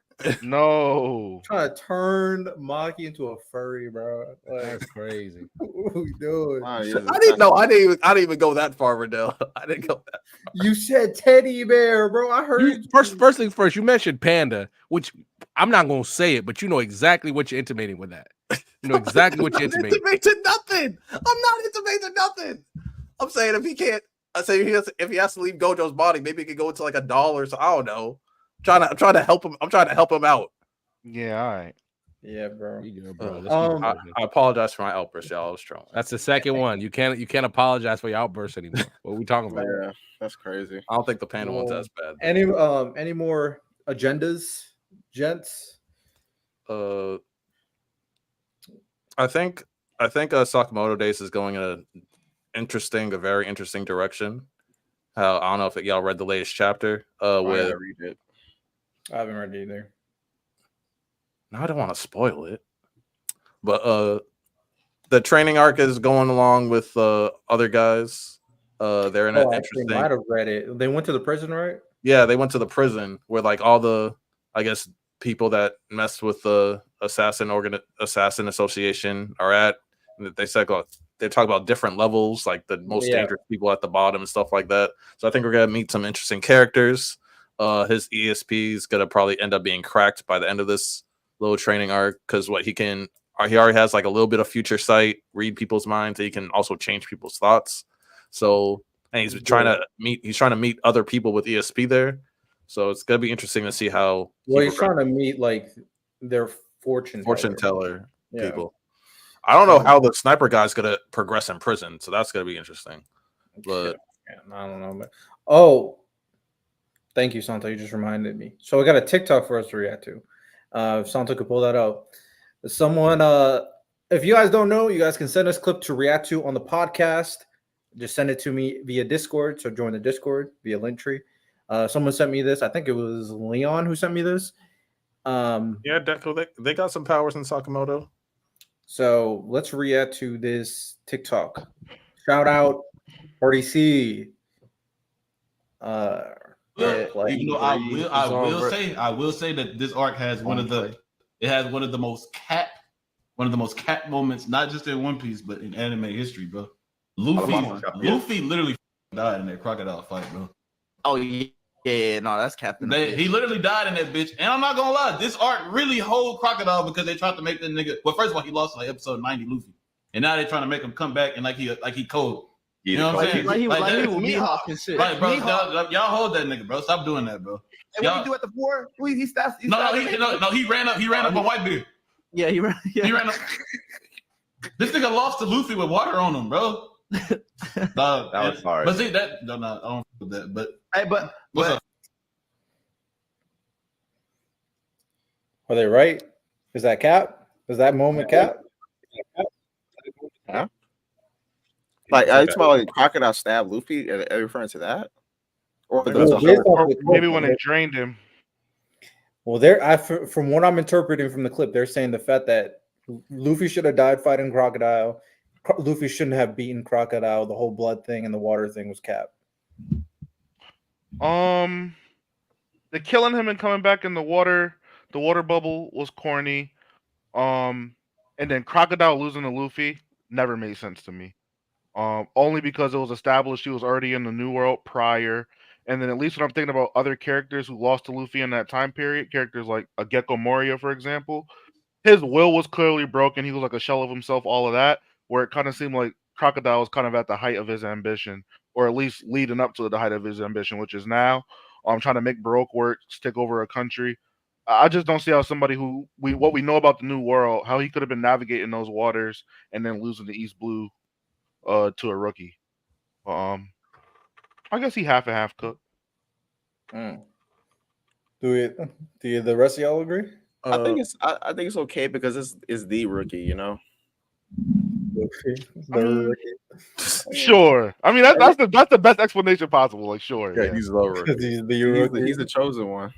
Yeah, if he wasn't the chosen one, then he shouldn't have beat Crocodile. I mean, you can say, I think you can say that about like a lot of like just MCs. They be 12 years old running through the world, like, you know what I'm saying? I mean, yeah, that's fair. That is fair. That's fair. I'm thinking like of like the people they beat in pre-time skip. They actually ended up like way stronger than we ever anticipated, which is very interesting. Like obviously Crocodile, I mean, he's like co-leading with Mihawk right now. He's like one of the most important people at the moment. Mm-hmm. And then we got freaking Anel. A lot of people put on like very, very high levels when Luffy beat Anel in that situation with his lightning Logia Devil Fruit. People say that he's strong as hell. He would beat a lot of characters at the moment. Yeah. You don't think so? No, I don't. Not at all. So we do got a camp, but I respect it. And then I feel like low key, even though Luffy beat Arlong, like Arlong is stronger than we think. Like at the very least, if he came into this current like post time skip, I wouldn't say he beat anybody important, but he's probably stronger than we thought. It kind of reminds me of Haku and Naruto. Like Haku was stronger than Kakashi. So, I mean, we know Haku's holding back, but I just think that I try to think about it like Naruto didn't have a cloak in his nine tails, but somehow was even I think the suppressed Haku was still stronger than Kakashi. If you really think about it, even though Haku's holding back, Haku was still stronger than Kakashi, but somehow this uncloaked nine tail version of Naruto started cooking him, like just cooked him. So I'm wondering, was the nine-tail cloak that he used in the final valley against Sasuke in part 1 weaker than that one, even though he didn't have a cloak? I mean, maybe, I guess you could argue it just is. But like Haku, everybody at Naruto fought, Haku's running through all of them in part 1. Running through all of them. Like, Haku's running through Gaara. Gaara's running, like literally walking through the Forest of Death. Haku's walking through Sasuke Valley. Haku's literally showing the Kakashi. So, I mean, it doesn't even stop at Naruto because now because I think I gotta clip that. That's a hot take. With Kakashi? I mean Haku? I think so. Logically, no, I don't. I agree with you, but I feel like a lot of people wouldn't agree with you, bro. I'm like honestly thinking. No, because we know that he was established stronger than Kakashi. Yeah, Haku. It would say he was stronger than Kakashi, and we know that Gaara was not stronger than Kakashi. Like the Jonin were different level. So if we really go through it, right? Kiba, obviously, Haku's cooking. Neji's cooking because Neji's not Kakashi level. Gaara's not Kakashi level, cooking them. Then you have Kabuto, who is up there, but I think Kabuto's not strong. Kabuto's up there with Kakashi, but not stronger. Haku is cooking Kabuto. Then you have the Sound Ninja, but I mean, I think Kakashi can run through them too. So Haku probably beats everybody in Naruto fight after Land of Waves in part 1, at least. I'm not mad at it. I guess the thing is, like, with Haku, would you say Haku's stronger than Zabuza? Yeah, Haku's right. stronger. Yeah, he is. Yeah. He's stronger than Zabuza. But could he beat Gaara? I think so. If we know that speed, I guess you want to talk about the defense, but we know that from a speed perspective, Haku is getting through that defense. Bro. But Shikaku won all of that. It's over with though. Yeah, I'm saying maybe because also the sand armor on his skin could like Haku pierce that with the needles. I don't think so. I think she outspeeds that. I think she outspeeds all of it. You mean the bubble?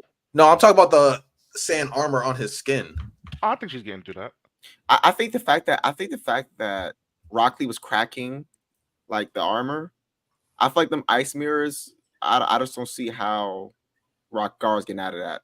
Like, if we're taking out Shikaku though, then yeah, because I think regardless he's turning into Shikaku. Yeah, I'm gonna say I feel like he would eventually start turning into the tail beast, and I don't think Haku can do anything about that. Well, I think that's beating Kimimaro. That's what I was gonna say, Riddell. I think that's probably the only person she loses to. Here's the thing, right? Kimimaro was so cold. Here's the thing. I mean, he lost to himself in the end. That's true, but I think about it, right? Drunken Fist Lee, even though he didn't do it to second set or anything. Drunken Fist Lee was keeping up with them, and I don't think Drunken Fist Lee is anywhere close to Haku's speed. Haku was like. Well, Drunken Fist Lee, it's also like the unpredictability. So it was also just throwing Kimimaro off. Once Kimimaro caught on, then it was. That's true, but I think that when their speed gap is just that. Now, this is where it gets kind of weird because Sasuke was keeping up with Haku with a Sharingan, but not Lee. It's weird. I ain't gonna lie, it's kind of weird, but we know that obviously Haku's more powerful than Kakashi. I don't know. That's the scale's a little off. It might be. I don't know. Haku is a boy. Haku's a boy. Yeah. I think that's a very interesting point because I'm thinking about it because I even thought about Bleach too, and I'm like, in these pre-time skips, I wonder how much mangaka think about how strong these characters are, because obviously Ichigo beats Kenpachi, which would people like, bro? He beat Kenpachi. You know, Kenpachi. You say what? Oh, my bad. Go ahead. No, okay. Ichigo beats Kenpachi, which was a big situation, obviously, because Kenpachi just turned around, went up against Tozen and just dealt with him easily. So in situations like that, it makes me think, like, how are mangaka really thinking about how strong these characters are? Because they're about to write a long series too at the same time. I think they have an idea, but I think as the story escalates, because if you really think about it, Ichigo beat Byakuya, right? Yeah, crazy. Byakuya is walking through multiple Espada. Like the fact when I was rereading it, right, last year or year before, I think last year, and I see Kenpachi and Byakuya kind of like Yami did the whole transformation. They're kind of like, anyways. I'm like, off-screened him. I was like, how did Ichigo beat you again? How did Ichigo beat both of y'all? I'm so confused. Like, I'm confused how Ichigo even touched y'all. Now, I mean, Kenpachi, you can say suppression, maybe, but I think that's crazy. Byakuya, that one is like, Byakuya should have walked through Ichigo with ease, like easily. Like it should have even been comparable, considering Byakuya can clear most of the Espada, if not all of them, pretty much. Like, I don't know. It seems like usually how, from what I'm thinking of, like how they get around this is like one of two things. The person underestimates them, giving them an opening to win the fight. Yeah. Or two, whatchamacallit? I completely forgot. They could be a hard counter to them. Yeah. Or a hard counter, I think too. Or hard counter at 3, they're not trying. They're not trying to beat him. Yeah, because when it comes to Ichigo, like he's stronger than like a lot of the Espada, a lot of the Stern Riders and stuff like that. But some of them have hacks that he just has no answers for, and so of course he's not gonna fight them in the stories because he would have no answers for them. So I don't know about that, Lani. Them Espada were putting that nigga Ichigo through the ringer. I don't know. Well, I'm saying, like, for instance, what does he have an answer to poison? Who? Ichigo? The poison? Being the MC, maybe. Yeah, it was like because like Fact, for instance, like the White would be like, nah, we ain't dealing with this poison stuff, and throws it out of him, bro. Because I think was the number 9 Espada, the one that fought Rukia, like that's like I don't know what he would do against the poison. I mean, if that guy's ass. I mean, Rukia, how would yeah, that guy's ass. Because realistic, how does Ichigo beat the number 2 Espada Baragon? How does he beat him? Bro, I ain't gonna lie, Nobody bro. could beat him, though. Exactly. That's why Ichigo didn't fight him. They had to beat him. They beat him with his own ability. Yeah, but I'm saying, how is Ichigo somehow gonna pull that off? He can't. I remember reading that. I was like, hold on a second. You got soy fun in it? Soy fun? I don't know. I don't know how that. I was like, what is Ichigo gonna do against him in a 1-on-1? Nothing. Like he can't. Like Ichigo don't answer for that. I don't like that number 9 Espada.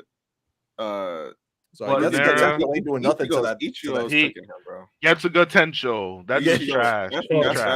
That's goodies, bro. I ain't gonna no lie. gift. He had to use deception to even get close to beating Rukia. Like he couldn't even fight her head up. You tell the Kaya, hey yo, Rukia, come in this dark hallway. Let's have some tea. Like, yeah, he got it. You know what an interesting topic would be for maybe a future? It's pairing up some of these Espada against some of these captains in that Arankar arc. Like Soifon versus Zomari, I think that's his name. She's dog walking that dude. I feel like which one is that one? The one that Byakuya fought, the intoxication dude. I ain't gonna lie with him.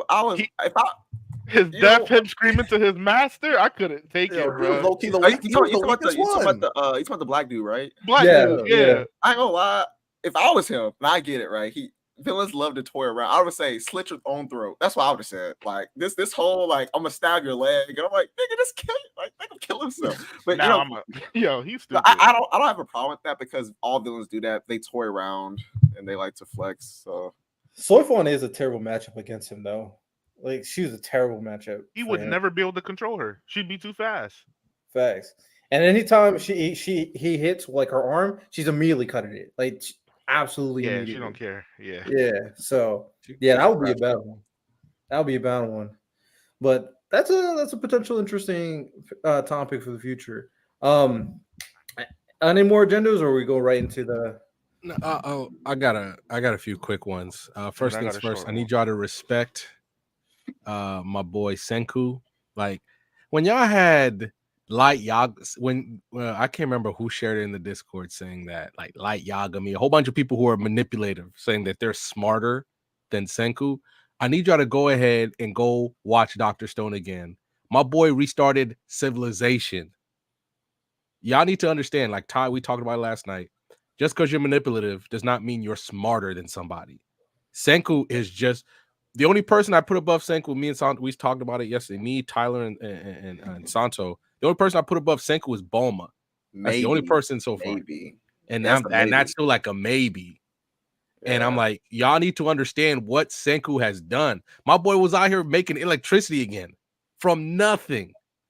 From nothing. He found a way to cryo-freeze a body with nothing that we have today to save the dude. So like, y'all need to understand that Senku is a dog when it comes to intelligence. The man can't fight to save his life, but you know when you restart a civilization, you can find somebody to put some hands on somebody. And second things up, because Kobe started this stuff in the Discord, and just because Tien and Yamcha are bottom feeders in the DBZ verse, that does not mean that they're bottom feeders in the goddamn Naruto verse. When you're trying to say Neji is beating Yamcha, I'm sorry. We don't gotta that. like I'm sorry, Kobe. Now we're just capping. Like I had this with Lani's our boy Jones when he said if they have powers, Sakura's beating Yamcha.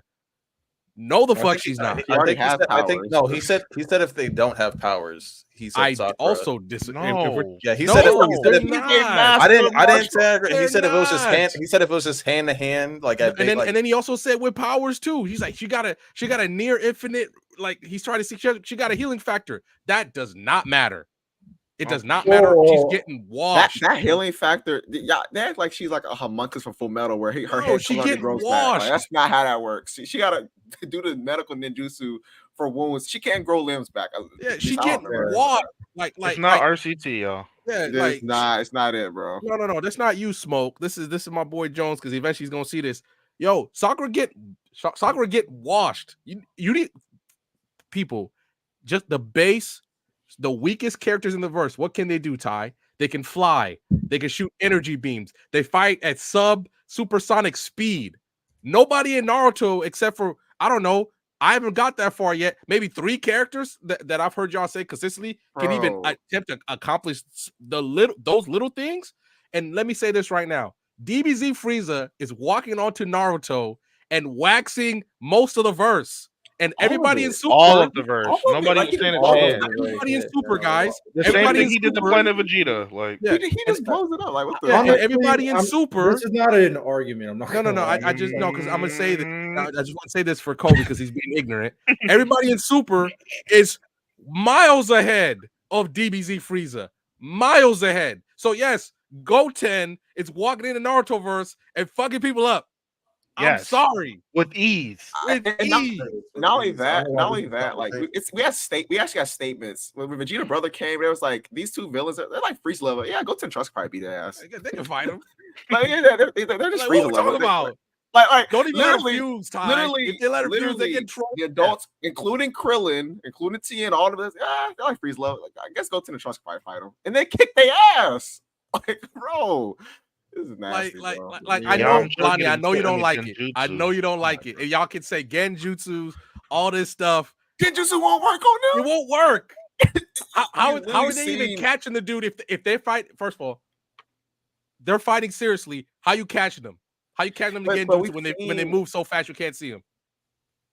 We've seen characters like they don't. There's because it affects your senses. We know they don't use their actual senses. Like the fact that Yamcha and Cybermen are fighting and Gohan can't see it. Piccolo says because you're using your eyes. Like you can't use you literally have to sense their key to like that. Like using your senses in a battle is for lack of a better word, it's not effective. Essentially, it's not effective to use your senses. You have to sense their key. Like the Ginyu Force walking in there and styling on niggas. I don't know what to tell you. Bro. The Ginyu Force, Gildo by himself. You just say Gildo. Yeah, it's not even a contest. But I will say, what you said earlier about Senku, what is more valuable? That intelligence of like not only remembering things, but being innovative enough to create some advanced or from primitive to advanced technology, or being able to plan like hundreds of steps ahead and manipulate people's personalities to get a certain result. Which type of intelligence do you guys believe is more valuable? I think Light is smart, right? But I wasn't even using Light as the barometer. No, I got you. But I just want to use an example because I think Light's probably the best example we can probably think of. If you watch Stray Dogs, then Lani knows what's up. I think, first of all, this nigga had like the fact that he has such an advantage, and L figured it out like that, bro. Like L was like, okay, he said, by the way, if I die, Light did it. By the way, like if I know it's you, I just can't. Like he had to prove supernatural forces existed, and literally, he was like, okay, I want to send a fake L on stage. Fake L dies. Okay, I know this person did this, this, and this. You've been doing these type of killings like after school. It's probably a child. It happened in this era. Like, okay, it's you. Like, I'm like, bro, Light is smart, but I fuck you with guys intelligence. Leon, bro. how is he smarter than Senku? No, he's not. How is Light smarter than Senku? How is Light smarter than Senku? You watch Dr. Stone. How is he smarter? Before you guys go down to your range, I don't know why he's crashing out over shit that just is objectively not true. Before he goes down there, I want to shout out Theodore and Daizai. If we really y'all need to lock in because Light can't touch these two. I'm just saying. Also, Bulma clears. Bulma built the time machine in post-apocalyptic society. I was just about to say Bulma fixed a scouter from a different planet that she didn't even know anything about. She can operate and work on a device that can sense magical ore from a different world. What are we doing, Yeah, bro? She built a translator for a language that she didn't know. She saw a Namekian spaceship for the first time, which was broken down, fixed it, and got it ready for space travel, piloted it, and then piloted it to the planet. Yeah, that's wild. I don't know. She knows how to shrink matter and not have it break down. She made a business off of that. She took Saiyan armor and made it better. When she got into the suits for the Hyperbolic Time Changer in the Cell Saga, she transformed magical Saiyan armor and improved it. Literally, she made Vegeta Super Saiyan 4, bro. I think all of that Super Saiyan 4. I think all of that is very impressive, but that's why I raised the question in terms of what's more valuable. Because she's really good with technology, she's really good with tools. Would you rather be a genius in people or genius in tools and technology? It's like I think for people, bro. You can be an idiot and still be a great manipulator. Like I personally think being that a genius in people is not. You can't be an idiot for that. But go ahead. The question is, would you rather be an inventor or a genius in that aspect, or a strategist? Because I don't see Light inventing anything, but he knows, he's like Lelouch, like he knows how to gauge people and plan or strategize ahead of time. So I mean, I think that's the question. Would you prefer a inventor or a strategist? Let me lay this up. This will be a TikTok. Let me lay this up. Light had a fucking book that he writes into that kills people, but now we want to talk about realism. All right, bro. True. All right, bro. Now we want to talk about realism. That literally being a godly book was the only reason why L couldn't just bring him in right away. It's the only reason. For sure, L's smarter than him. But let me lay this up for a TikTok. Or a clip, just a clip in general, because I do think this is a very interesting question. To kind of go off what Santo said, because I think he framed it as simple as possible. Would you guys rather? All right. Let me see how I should ask this. What do you think is more valuable in terms of intelligence? Being an inventor genius like a Bulma, or being a top tier strategist, being able to manipulate people like Johan from Monster? Which type of intelligence is more important to you? Start off with Ty. Which one? Which one's more important? I mean, to you, probably the inventing, like that aspect of it, because I feel like part of manipulation is also can be contingent on how gullible or that it's some factors are outside of your control. Right, I feel like inventions, you really get that off the muscle. Like it's about what you know, what you do. Like if someone can't be manipulated, then what is it? Like what you doing? You have to be able to. It relies on other people having to fall for manipulation. So I don't know. I'll probably go with being an inventor. Okay, random. Same here. I'm gonna be an inventor. Like it's the most to me, in my opinion. I think it's the most versatile of the two in any situation, because. Are we throwing, like, for instance, is Johan popping up on Namek and manipulating Frieza or some Namekians and doing that? No.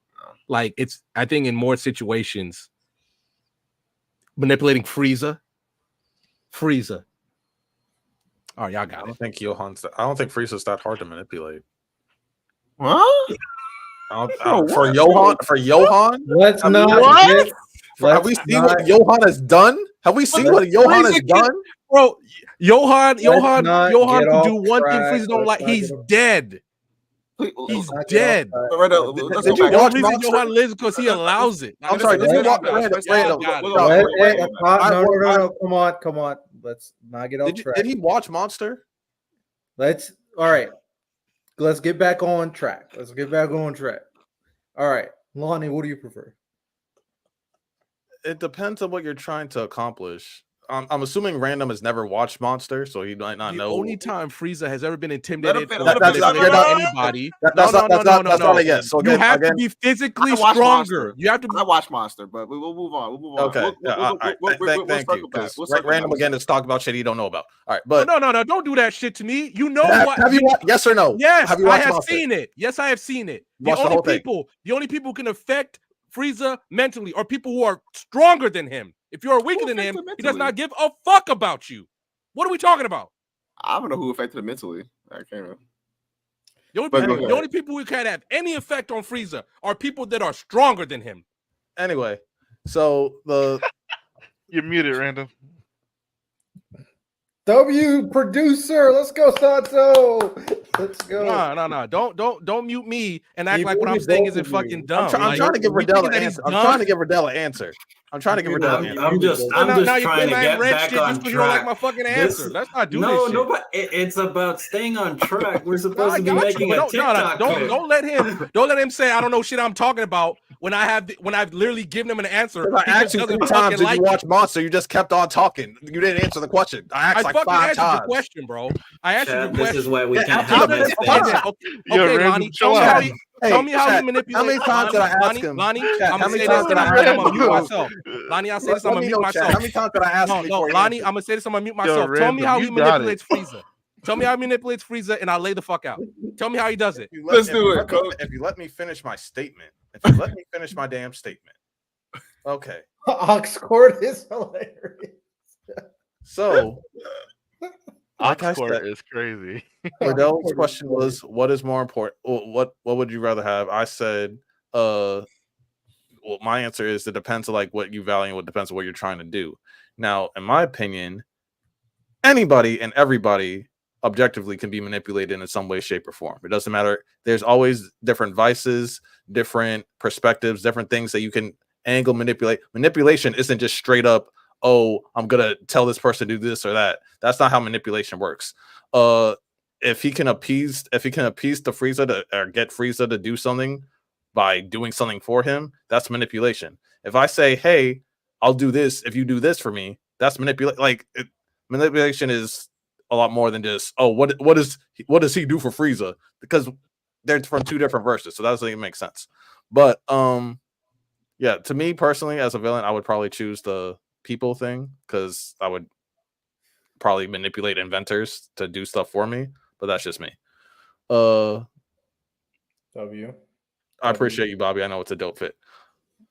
Y'all making the editing hard. Yeah, my point is that anybody and everybody can be manipulated. Like Frieza doesn't have anti-manipulation hacks, or that doesn't make sense. There's nothing for Johan to offer him that would even entice him. Yeah, well, I'm saying, but it's not like if Frieza, like for instance, say the Z-Bot, because it's an imaginary world where they're both in the same verse. So say the Z fighters didn't exist and Frieza came to Earth and he needed someone to like control the Earthlings while he's away. Johan could definitely manipulate himself into a situation where he's that leader while Frieza's away. I don't think that's out of the realm of possibility. DBZ is a weird one because manipulation, like I'm thinking, like manipulation is not a big thing they use. Yeah, it's not a big thing in DBZ. And then why are we being tied down to Johan having to manipulate Frieza? But I just named a name, to be honest, yeah, because I think Johan doesn't have power, so I can't say like, oh yeah, he's gonna like just say. Well, I'm saying if there's a situation where someone can be manipulated, well, technically anyone can be manipulated in anything, in my opinion. Even a scenario as a psych major, anybody can be manipulated. Even the scenario presented to some degree. How is Frieza being manipulated by? Let's say even though Frieza would wipe out the planet and then sell it, he wouldn't even let Johan run it. He would, because he sells planets, so it wouldn't be a thing of like, oh, let him run it while I'm away. He extort that they send Saiyans over to different planets to exterminate, to sell. It's a business. He's a businessman. So I don't know what Johan, like, what would he profit off of Johan running the planet? Like he gains nothing. Well, they're from different verses, so I don't have an actual answer. But I'm saying, like, in terms of if there's like a conversation where like Johan needed something from Frieza, I feel like yeah, he can manipulate Frieza because I feel like he's smarter than Frieza. When does Frieza ever giving someone something they needed? Like unless it benefited, like only time he did that was when they needed for tournament of power, but he was going to get erased. So I'm trying to figure what scenario. I'm saying would if there's a Frieza situation need- where Frieza needed something from Johan, I'm pretty Like sure what? Johan can make. What would it be? They're from Son? different verses, so that's like saying like, what could Goku do for Naruto? Like, I don't. There's no answer. Goku could train the nigga. I don't know what to Yeah, tell you. Goku could- Like, what are we talking about? Goku could be his companion. Like Goku could have been his companion for sure. Like Naruto Like- wanted friendship, and I think Goku could have been One- a friend to him. Ty, That's something once Naruto again, actually cared about. Yeah, Ty, once again, my main statement for what I'm saying, the only people who have anybody who has ever intimidated Frieza, they've always Who said all anything been- about intimidate? Okay, oh my bad. Affect Frieza in any way have been people who are stronger than him. That's the only time that's we've seen it in the whole story are people who are stronger than him. So you're telling me right How- now, there's Frieza has anti-manipulation hacks. That's Show what me you're in the telling story where somebody weaker than him has. No, I'm affected asking him you, that way. so he can't be Lonnie, manipulated Lonnie, in any Lonnie, degree. that- My How problem does he is- do it? How does he do it? He's show not me in the talking. story- He's show me not in the talking. story. He's not I'm talking trying to to ask run you. the You're saying planet. Frieza not is telling him to do anything. incapable of being manipulated on any level. Yes, there's no evidence to it. There's no evidence. Okay, I've Oh, never you can- seen. and- I've never and seen I can- anyone I can give you the manipulate. best I've example, never Lonnie. seen anyone manipulate. Lonnie, I can give you the Dave. best So that means example, that and that was human only purpose to be because manipulated. I can give That's you what the you're best telling me. example, Lonnie. I can give you the best example. That was only because Frieza was humoring Nail when Nail was like, "Let's go fly over here to go fight," and eventually Frieza's like, "This is dumb. We're fighting right here." That's the only time in the story that I can remember where somebody weaker than him got him to do anything that I So can it happened? remember. So it happened. Wait, hold on. a That's second. not manipulation, Lonnie. Come on, bro. Wait, you talking Come about- on. We can move on. Wait, This is- What do you mean we can move on? You're stupid getting ass- cooked this is a right now. That's why you stupid want to ass move on. conversation. Wait, are you Tell me talking how about- he does it. Tell me how Johan does it to Frieza. Tell me how he does it. Because talking to him is not the answer. So is technology and inventing stuff the answer? I guess Oh, Miles. Miles got it. Miles got it. Miles got it. He won. I ain't gonna lie to He you, won. Miles. You're him. Not gonna lie. Facts. Y'all are That was stupid. tough. That was tough. Nah, That was I'd tough. rather have All right, that is the perfect way to end that conversation. With that said, $2 super chat from Joshua Bailey. He said, "What about Urahara?" I'm not exactly sure. We should have read this earlier. What you're referring to? He's like But an inventor. Urahara is very smart. I think. He's an inventor. He's an inventor. Just for the clip, let me just give mine real quick. I'm gonna pick the strategist as well. I just think when it comes to being an inventor and designing things, you need resources. You need people to gather those resources. Whereas with a strategist, it all comes from you. You're less reliant on a team or other people. It's just the easiest method to It's the easiest method to use your intelligence because it's not relying on any tool or anything like that. For real. Bro, Gabe is funny as hell. I'm not gonna lie. I'm trying to figure out who had better rivalry between Naruto and Sasuke or Lani and Random. I don't know. Yeah. I just want to answer my question. Also, shout out Lewis. He said, "I'm sending one for no reason." Real. Hey, real. Send more for no reason. Facts. We're here, man. And also shout out Creative Bobby being a member for 4 months. He's a gangsta. Shout out Bobby, my boy. For me, I'm gonna say strategist too. That also kind of coincides. I'm not gonna finish that sentence. But strategy, I think, is very valuable. And understanding people is extremely valuable to get things you want. Because at the end of the day, sometimes you just don't have the resources, like you said. Oh shit! I just thought of a fucking way. No, we're We good. I'll bring it up we after stream. good. I'll bring it up We after good. stream. All It's right. like- it's the simplest thing ever too. No, we good. Let's move over to the main topic, Santo. Let's do it.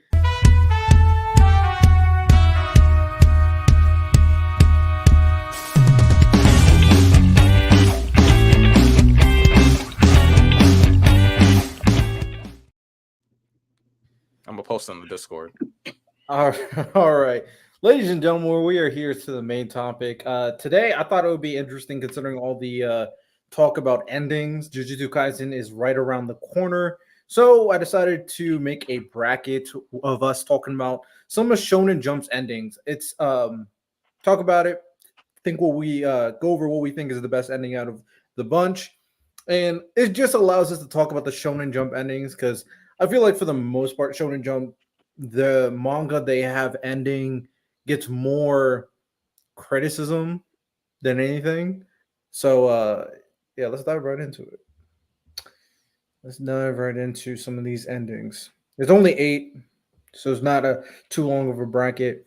It was randomized, so I don't know what the matchups are. But to start off, first first 2 series, My Hero Academia or Naruto, which one had the better ending? We're not including Boruto, obviously.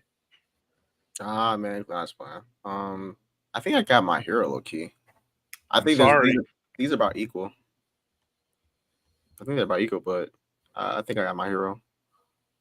Hey man, I got My Hero. I didn't dislike anything about the My Hero ending. I dislike stuff about the Naruto ending. Yeah, I might have to go My Hero, and I think My Hero's ending is like meh. Like it was like a 5 or 6 to me. But it seems like they try to force things in that Naruto ending, which I'm very confident they were with the Kaguya stuff and the end of Madara stuff. I really do enjoy the Naruto and Sasuke fight and their clash and the ending of their clash. I think that was spectacular personally. And Sasuke surviving, I thought was great.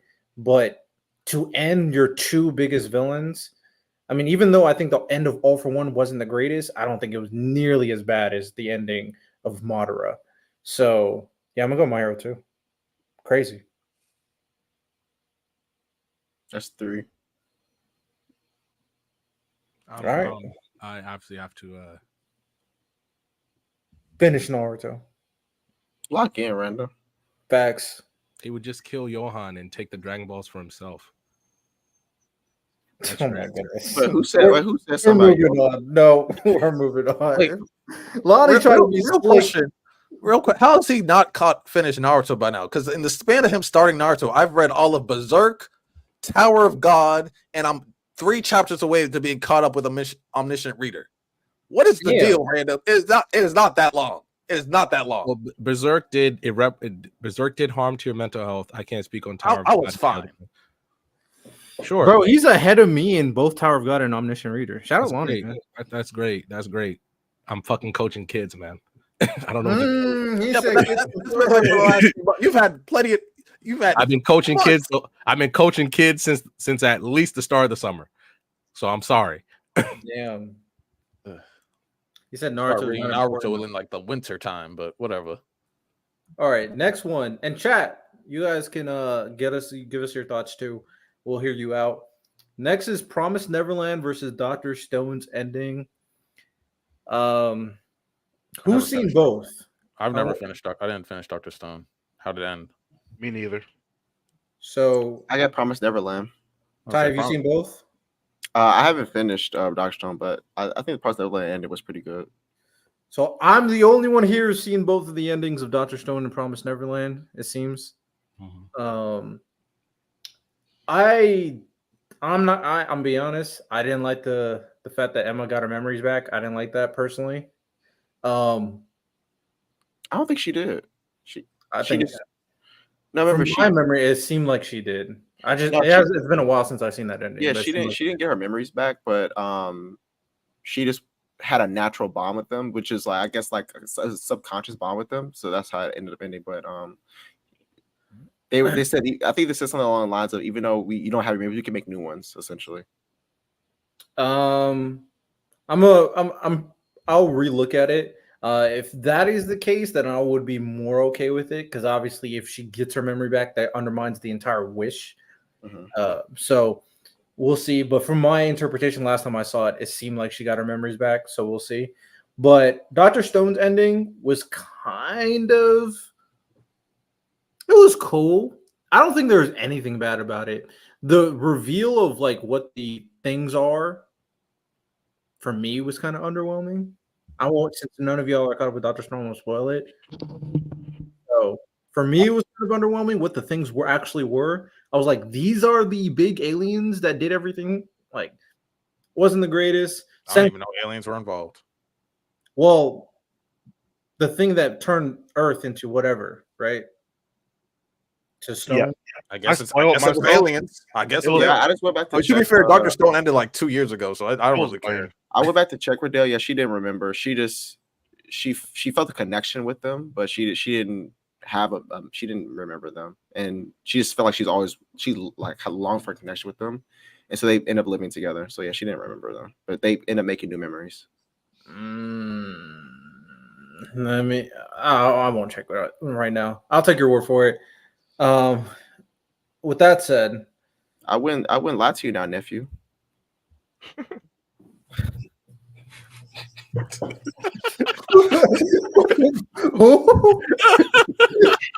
Not me.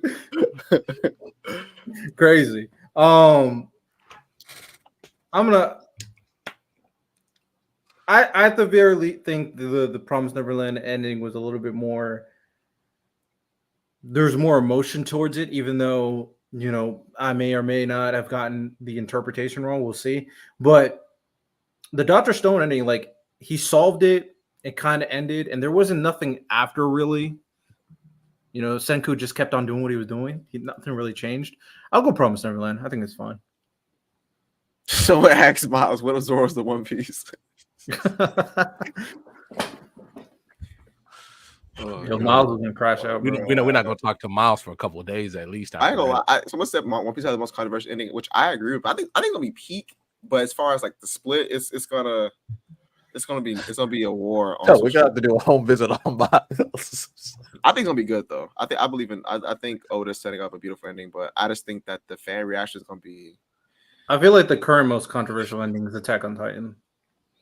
I think One Piece will be bigger. I think One Piece. No, I'm just saying the current most controversial. Yeah, I'm not disagreeing with you. I'm just saying like I think One Piece will be even more controversial than that one, and that's LT. Any people just couldn't read. I ain't gonna lie. But if for some reason it's not peak, like the 1% chance it's not peak, we're gonna have to put like Miles and some other people like on a 72-hour psych hold or something. Oh yeah, suicide hotline for sure. Oh my god. I don't want to watch anime like that week if that happens. It's gonna be tough. Oh, random. I'm gonna taste it right now. Got to go into hiding. When they go to the final island, we should let you know because you need to catch up because you ain't gonna be able to avoid that. Facts. Yeah, yeah. The moment it's announced, we're still years away. I got time. Right? Random. I mean, you listen. We always say we got time, and then the time fly by. Fact, you're not caught up with Naruto yet. You started in the winter time. If we get to the final arc random, I would say put Naruto on pause to catch up, just so you won't get spoiled on the One Piece ending. How? Okay, there's no way you're avoiding spoiling the ending. By the way, my only thing is obviously if Oda comes out and said this is it, this is the last arc. All right, then Miles. We 25 and 8 watching One Piece. This is the last saga. It's the last saga, though. He said, that's the saga. We're not at the last arc yet. So picture it like this is the last saga, and let's say if there would only be 4 arcs, we're a quarter of the way done. We just finished the first arc of the last saga. Yeah. Facts.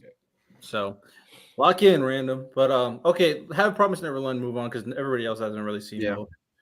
I got Promised Neverland, and I went back to see. You were right. I still didn't like it though. This nigga, bro. Oh yeah, hey man. I said you were right. It was never about the memories, Rodell.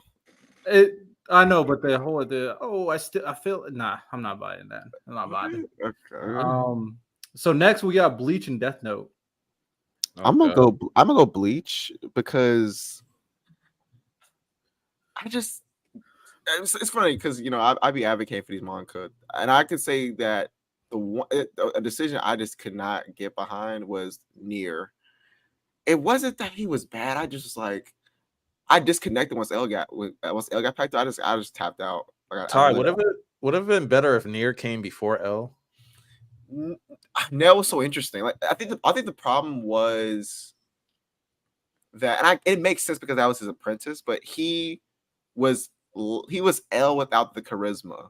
He was L without the attachment because they were pretty much very, very similar, but he didn't really offer anything new for me. So I just kind of I mean, the only thing with the bleaching was the Bankai, but I kind of just thought that I'll shut back on. That's what I thought. That's how I didn't like the Bankai and I didn't like the arrow. I don't like that. I mean, the thing about it is when he pulled it out and Yuha broke it, that was tough. I wasn't even mad at it. I know people want to see it. Personally, I thought that was hard. That's crazy. I was mad. I didn't get. I get it. I get it. But that page turn, I was like, that's tough. That was kind of fire. I remember the day I read it. Like I was on my computer. I clicked the next page. I saw that it broke. I literally had to do like a walk around the house. I did like a lap around my house real quick before. I might go Bleach because I don't have. The only thing is it's the Bankai. But I think with Death Note, I just didn't really like the near stuff. Really, I'm going Bleach. I think like even though Kuba was sick and it was rushed, I feel like because he's kind of redoing this, we'll see even better. I think it's still better than Death Note, the ending, but I think the redo that we're gonna be getting this year is gonna clear up some things. So I think it's gonna be a lot better. Fair. I will go because I didn't like the Bankai stuff, and I didn't like the arrow, the random arrow to beat Yuha at the end. I didn't like that at all. I was like, bro, where'd this arrow come from, bro? And also Uryu did nothing. I was very disappointed. So I'm gonna go Death Note, even though I didn't. Nier wasn't the greatest and all that stuff. Man, L set it up, man. He got a contingency plan to work. I got cooked. Tough. So I'll go Death Note. I dislike more stuff from the Bleach ending, personally. Miles, have you seen both? I'll go. I got Death Note too. You tied it up. Yeah, I really didn't like a lot of that little final conversation in Bleach. I didn't like the arrow. I didn't like the Bankai. Tsukishima showing up was like wild to me. Yeah, him and Grimjaw, I was. You get what I like? I wasn't really fucking with that stuff. And I like Light's death, even though I wish my nigga Mello would have been the one to you know what I'm saying, figure that out. I like that it was very poetic. I like him begging and screaming, and him kind of just getting nothing except a cold hard death. With Uruk laughing at him, I thought that was really poetic. I fucked with that. So yeah, I got Death Note. Santo, have you seen both? You could be tiebreaker. He said Death Note. Death Note wins. All right, let's go to the next. I'm not gonna lie, it hasn't been any. I'm like, oh, bro, I loved it. What's this one? Mashle and Demon Slayer. I haven't even seen Mashle, and I got Mashle. Yeah, I haven't seen. I haven't finished Demon Slayer, so and I haven't seen Mashle. I just finished Mashle the other day. Give me Mashle. I got Mashle. Man, it sounds like I just don't like any of these endings, but I was thinking about that right now, low key. They be fumbling the endings, bro. Yeah, Shonen Jump needs to lock in, bro. Mashle's ending was cool. Like everything at the end, everything kind of just worked out at the end, but it wasn't bad. I don't think I can say it was bad. It just wasn't crazy. I'll go Mashle though. It's still better than Demon Slayer's ending. Yeah, I think Demon Slayer's ending was bad. Yeah, that big baby. Shout out, man. If we want to talk about a culmination of things and it not hitting off how it's supposed to, Muzan was like the biggest letdown of like probably any manga protagonist I've seen. That was bad. Facts. W editors, right, Ty? W edit? No, the editors be helping out a lot. What you mean? I'm just saying, W editors, man. Yeah, a lot of the editorial decisions be cooking. Man, except those final 10 chapters, man. It's tough.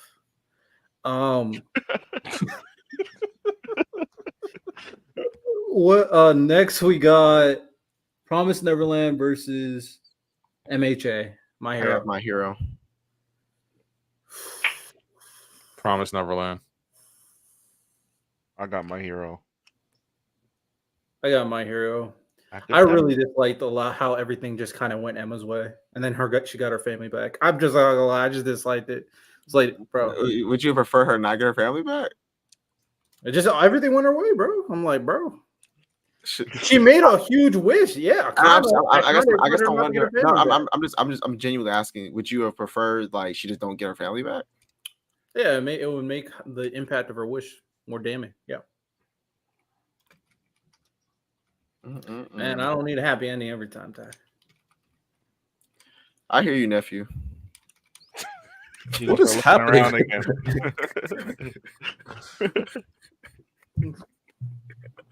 Utah, he must be talking to you, Utah. He must be talking to you. Wait, Jose, how old are you? I'm 26. Okay, I'm about to be 27. Literally next week. Nah, go ahead, fought that thing, Ty. Let him know. Yeah, I'm saying. See, I knew I went wrong about you, nephew. Utah, why is he talking to you like that, Utah? Come on. What's this next one? Death Yo, Note. Renell been spamming really that background, man. Every damn show he's on. He's spamming the fuck out of that. I'm gonna go Death Note. Death Note or Mashal? I'm going Mashal. I like Death Note more. Riddell hates endings. Real. I like Attack on Titan's ending. No, I was gonna piss y'all off right there. Hey, why? I think Attack on Titan didn't speak. Yeah, I said I like Attack on Titan's ending. No, so you piss us off. Like, why? What piss me off? Oh, because everybody hates Attack on Titan. This is like a pro villain thing. I hated the way Light died. I hated that shit. Why? Really? Why? I hated it with the passion, bro. Like, I think that voice actor was great. Well, the voice actor was amazing. I was just like, yo, this is fire. But I'm so fucking pissed. That's how he's going out. Yeah. I mean, you like villains. You want the villains to win. No, I don't mind. No, I knew that he had to go eventually. Even though there was a part of me that was thinking that like maybe he just ends up on top. But it was just the way that it was like just a pure desperation. I feel like it was so like I hated it. This is a callback to what Ty said, that it looks like Lani hates when arrogant villains meet pathetic endings. Yeah, it was and they kind of have to. The story has to punish them in some way. I hate it. Like that's why most villains, like Frieza, cut himself in half against Goku. Like, Mahito's crawling on the ground, like and like a G, my nigga, and like a. Did you like how Kira died from JoJo's? From JoJo's and Diavolo? Yeah, actually, like those were okay to me. Those are actually they didn't go out like geez. Diavolo went like a beep, and so did Kira. Well, Kira didn't do nothing wrong. Kira, bro. I didn't like really. Like did nothing wrong. He didn't do nothing wrong, bro. He was Kira. I didn't really like or care about. I didn't really care about him as a villain. So I was just like, when he died, I was just like, cool. And the other guy's season 5, right? Yeah. His was like endless. His was like endless death, which I just thought was dope. So I was fine with that. WW. Like, I wish I could do that to my enemies. / Looks like Death Note 1. W. All right, what's the next one? All right. I got My Hero. Yeah, I got My Hero. Same. Got My Hero. I never thought My Hero would make it all the way, but yeah, My Hero. Shonen Jump. Come on. My Hero. Is Fire Force on here? Fire Force is not Shonen Jump. Fire Force would win the bracket. Because I thought that ending was spectacular. Oh my god. Yeah, Fire Force would have washed. It's because it's not Jump. We done with Shonen Jump. It's crazy. Jumpy fumbling, man. My Hero won, which is interesting. If My Hero's the bar for a good ending, what does that say about Shonen Jump? They're in trouble. They're in trouble. Will One Piece has to have the best ending of all time in all Shonen Jump history. It has to. It has to. It better. It better. Man, we here, bro. Wait, question: does Dragon Ball have a case for maybe having the best feature ending? Dragon Ball Super? I mean, it's still going. So, Dragon Ball Super. Nope. I don't think it'll be better than One Piece. But do you think it's gonna be like maybe top 5 ending?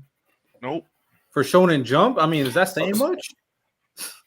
Nope. Is it? No, not really. That's not saying much at all. I'm not gonna lie. So quick question: Why is it that, I mean, because watching the bracket just now and hearing y'all's opinions, what is it about just Shonen Jump like giving lackluster endings? Why do you think? How am I trying? I think it's because they get rushed. Like why? I think that's the only reason why. It's because they get rushed. Yeah, Miles, your camera keeps on freezing at like wild time. Wait, I mean, it be doing pawn stuff. Like, Yo, Yeah. your camera froze twice with your mouth just wide open. I'm just like, Pause. Ironically, for me, the best Shonen Jump ending I've ever seen that I've seen so far is from a slice of life. It's not from an actual shonen. Is that Shonen Jump? Yeah, that's actually life? Shonen Jump. What is it? It's We Never Learn. It's Let me the check the best. Shonen Jump app. Let me check. Yeah, it was literally part of Shonen Jump, so you can check it. So Santo, I feel like Shonen Jump has like a weird pattern of like big mangas. They try to like rush the endings, or they try to like prepare for the endings premeditative, and like they rush the writers and stuff like that. Because we've seen it with Naruto, we saw it with Bleach, where I think with Kishimoto, like he felt he was getting rushed, and then he ended up getting sick, and so he took a break because at some point he realized, oh, Madara's too strong. I don't know how to kill this guy, and so that's when he took like a 2-week break to try to figure it out. Bleach, Kishimoto was sick, and the editors were rushing him. I think Shaman King was getting rushed towards the end. There's a lot of big ones where they were just getting rushed towards the end. I don't know if that's just a thing that Shonen Jump does, but it seems to be a pattern with some big ones. So I feel like that's why these things happen. Whatchamacallit? And JJK was supposed to end in December. I put it in the comments. I feel like FMA is one of the few shonen. I feel like all of the villains in FMA were good. Is it Shonen Jump? Is it? Is it not? I'm pretty sure. I remember because FMA is arguably like one of the best endings of all time. Not gonna lie. Because I remember with Shonen Jump, like when I used to buy the magazines as a kid, Full Metal Alchemist was in there.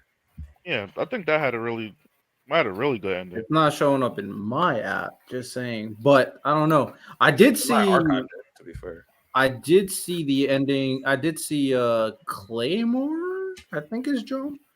That had a good ending. It was okay. It was Fair. okay.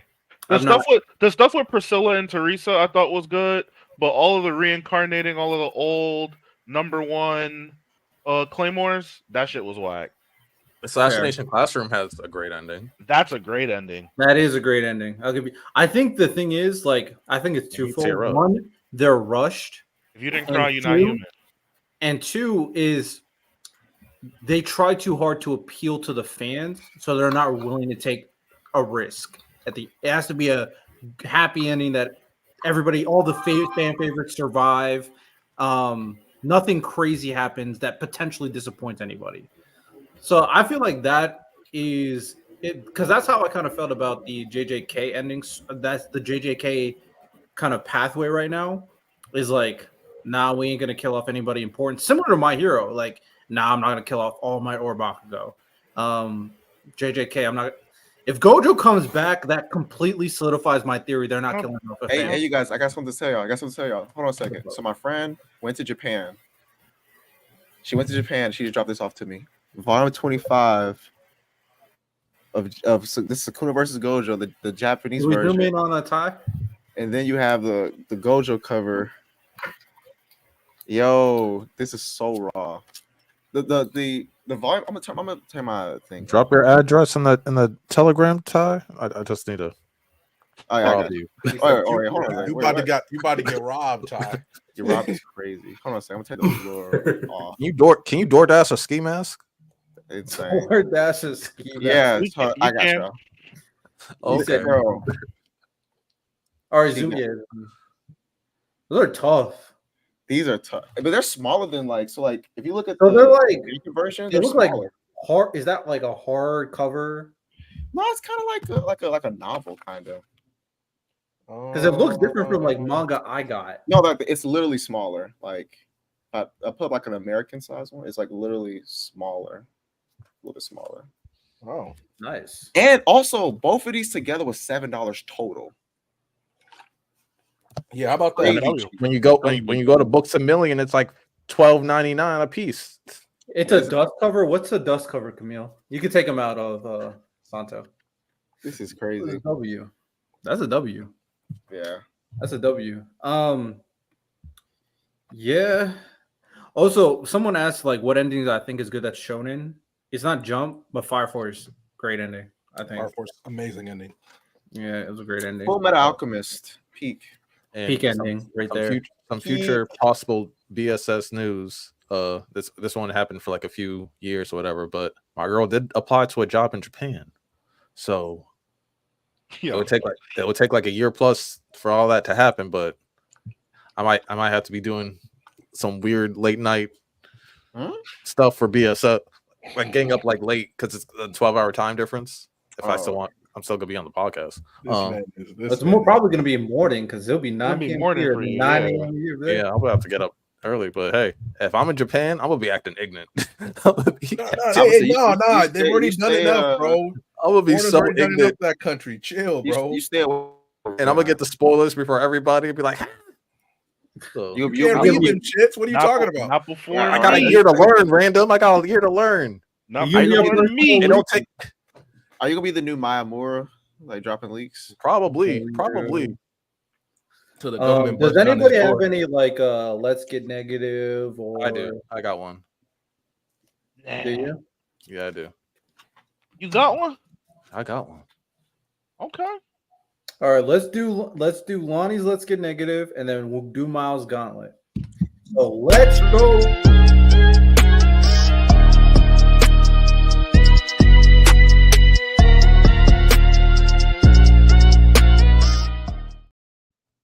W layup. Yeah, go crazy, Lonnie. So I talked a little bit about this in the Discord the other day, but I love and hate it when people fall for clickbait titles and like semi misinformation, or like, how do I put it? Inflated or over or radical type news, especially when it comes to sports. So there was an article that was going a little crazy past few days about Caitlin Clark. Oh my God, leave her alone. No, this is not. This is not about. This is nothing against Caitlin Clark. There's nothing against Caitlin Clark at all. This is not about. Hey, Riddell, take your cape off, Riddell. Yeah, I'm about to say, take your cape off. This is nothing negative. This is nothing negative for Caitlin. This is you didn't even hear it. You're already about to. Yeah, you're already about to crash out just because I said her name. Chill, bro. You be stay talking about Caitlin Clark. I'm not on, man. Okay, go ahead, you be slandering her. I don't slander her at all. If you look at the Discord, you can tell. You can look at me praising her, but I say that she runs her mouth, what she does. But I also love that because Kobe did the same thing. Kobe would score and talk shit to your face. She does the same thing. I love that. I'm sorry, guys. She's a villain, and that's a good thing. But no, back to what I was saying. So there was an article that went all over Sports Center, ESPN, everywhere that Caitlin, the Chicago Sky has committed 80% of the flagrant fouls against Caitlin Clark, and people are like, "Oh my God, 80%! They must really hate her. They don't want her to succeed. They hate her, yada yada yada." And then if you to the dumbass people, if they actually clicked on the article, they would see that it was 4 flagrant fouls in the whole season. So yeah, 80%. Now, what sounds crazier, 4 or 80%? 4 or 80%. So to me, and then when you actually break down the fouls, the first one, which was the real big one where the girl was getting death threats, where people thought that she bumped Caitlin out of nowhere. But if you literally if anyone actually watched the game, the play before, Clark bumped her first and ran her mouth at her, I think she called her like a bitch or something. She called her something. You could see her mouthing something at her, and then the girl responded. That was the first flagrant. The second one was when Angel Reese was going for a block. It was reckless. We all saw that was reckless, but she was going for a ball. That's number 2. The third one, the girl was trying to contest a 3 and landed in her landing zone a few years ago. That's not a foul at all. But at the same time, if the girl doesn't try to land there, she might hurt herself. And the fourth one, which was the latest one, the girl just straight up bull rushed her. That was definitely intentional. There was no excuse for that. But I hate the fact that when I look at these comments and everything like that, they're like, "Oh, all these black girls are jealous. Oh, all these black girls hate Angel Reese, yada, yada. All these black girls hate Caitlin Clark," saying like, "Oh, 80%. That's crazy. That's intentional. They're targeting her. It's 4 fouls in a whole damn season. I don't remember the last time we complained about LeBron. I'm pretty sure LeBron or Steph, they've all gone flagrant-like fouls more than 4 times in a season, or in the span of an NBA or of a WNBA season. So the fact that, again, we were just basketball. Women's basketball has been chill the last few weeks because of Olympics. So all the real people that actually watch it have been chilling, and all the fake people haven't been. But now that it's back, the new fans and the people that are just there for the race war, they're back in full force. And it's just, we just need to dead it. Caitlin Clark's probably gonna end up being one of the greatest players of all time. She's a monster, she's a queen. But at the same time, I don't like the fact that we rattle. I don't like the fact that there's so many people that don't know anything that they're talking about, that see these articles, that falls for this shit, and then they crash out, like some people did in the Discord. But yeah, that's all I got right now. 80% sounds crazy, but in the actually it was 4. We need to chill out. Lonnie, you cooked, man. Lonnie, you cooked. Lonnie, I got a question for you. You cooked, Lonnie. Don't let them tell you otherwise. Right. So, I mean, overall, I don't really care that much. But do you think every time someone plays a game, they expect 1 flagrant foul? Do you think that's okay? I'm not saying that's okay, but if you actually look at the context of the fouls, the context, you see, yeah, the context of a foul. If someone tries to contest the 3 and they land in their landing zone, and it gets called, and it doesn't get called right away. There's a timeout, and then it gets reviewed as oh, that's a flagrant. The first flagrant foul wasn't even called in the game. It was called 2 days later. So yeah, context absolutely matters. You're talking about a foul. Yeah, so context matters. Riddell, context matters. If a girl's aiming for a basketball and accidentally swipes her head, and people are like, "Oh, she's trying to kill Clark. She's jealous. She's trying to kill Clark." We can clearly see she's going for a ball. Yes, context matters. So saying "Oh yeah, context doesn't matter in these fouls," it absolutely does. Like for example, Draymond kicking somebody in the nuts is very different than someone going for a ball and swipe. And swipe. Both can be flagrant fouls. We obviously know one is not the same. Let's be real. Someone trying to contest a 3 isn't the same. Never said they weren't different. I just said context matters. That's all I said. You know what I'm saying? Anyway, you didn't say that. Nigga, you didn't say that. No. Nigga, you did not say that. Yo, he literally didn't say that. He literally did not say that. I said context matters. This is exactly what just happened. Lonnie said the context of the foul. You said context of the foul. He said yes, context of the foul. You didn't say context matters. I said no. You will not gaslight me, Riddell. You will not gaslight me. Stop. I literally stop. I can literally rewind it. All I said is context matters. That's all I said. So why you guys are making up all this stuff? I'm not gonna lie. You just rewind it. You guys can just rewind it. Thank you, Bobby. I don't care either. Time out. All right, let me rewind what I just said. Thank you, Bobby. If I said what I just said, I'm ending this podcast episode. I'm not gonna lie. Hold up. No. I'm gonna rewind exactly. And chill. Wait. Because I'll add a little bit. Riddell stupid.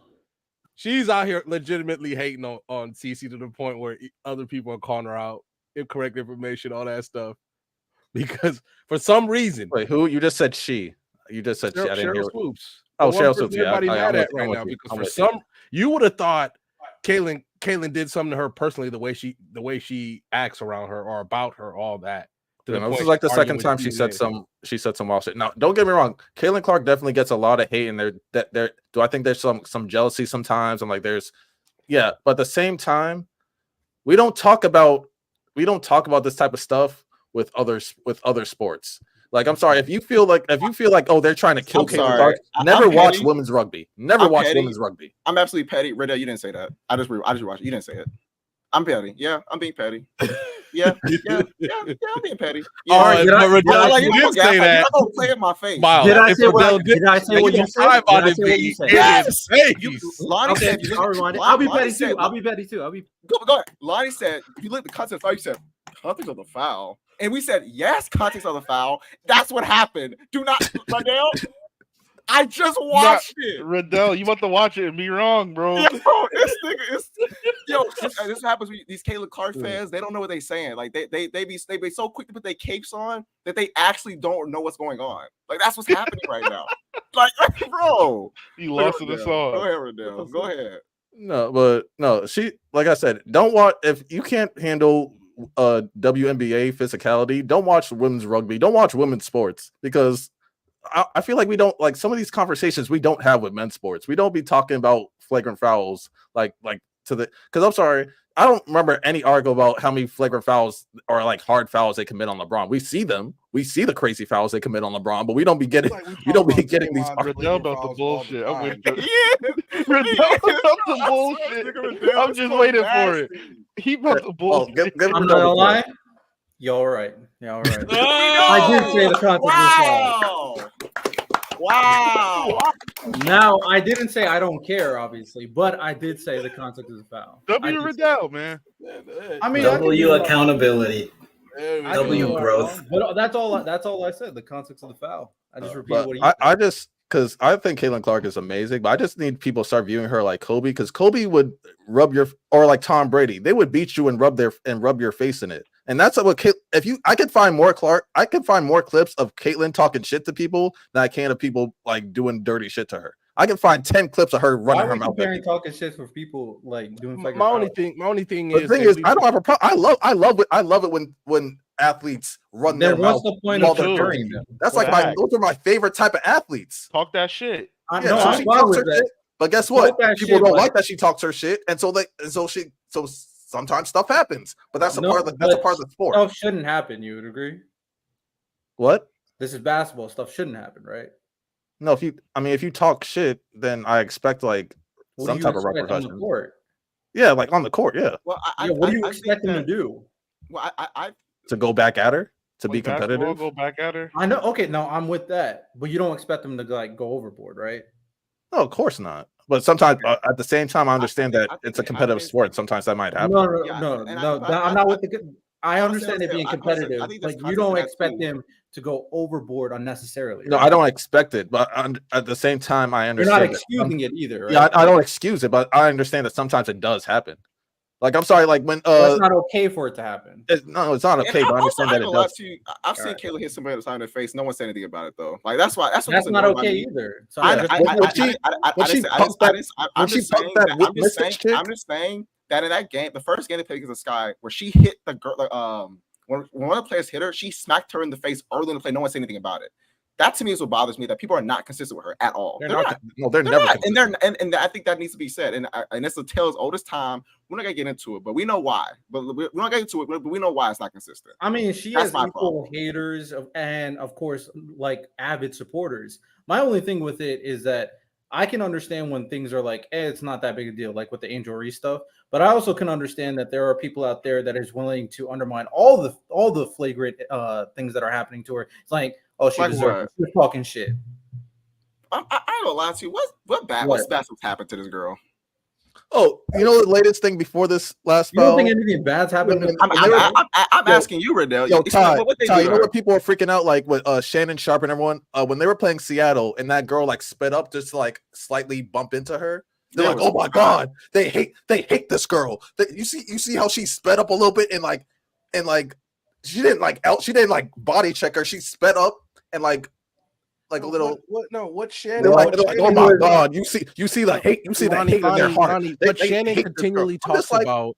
What Shannon continually talks about is the clear jealousy that he sees.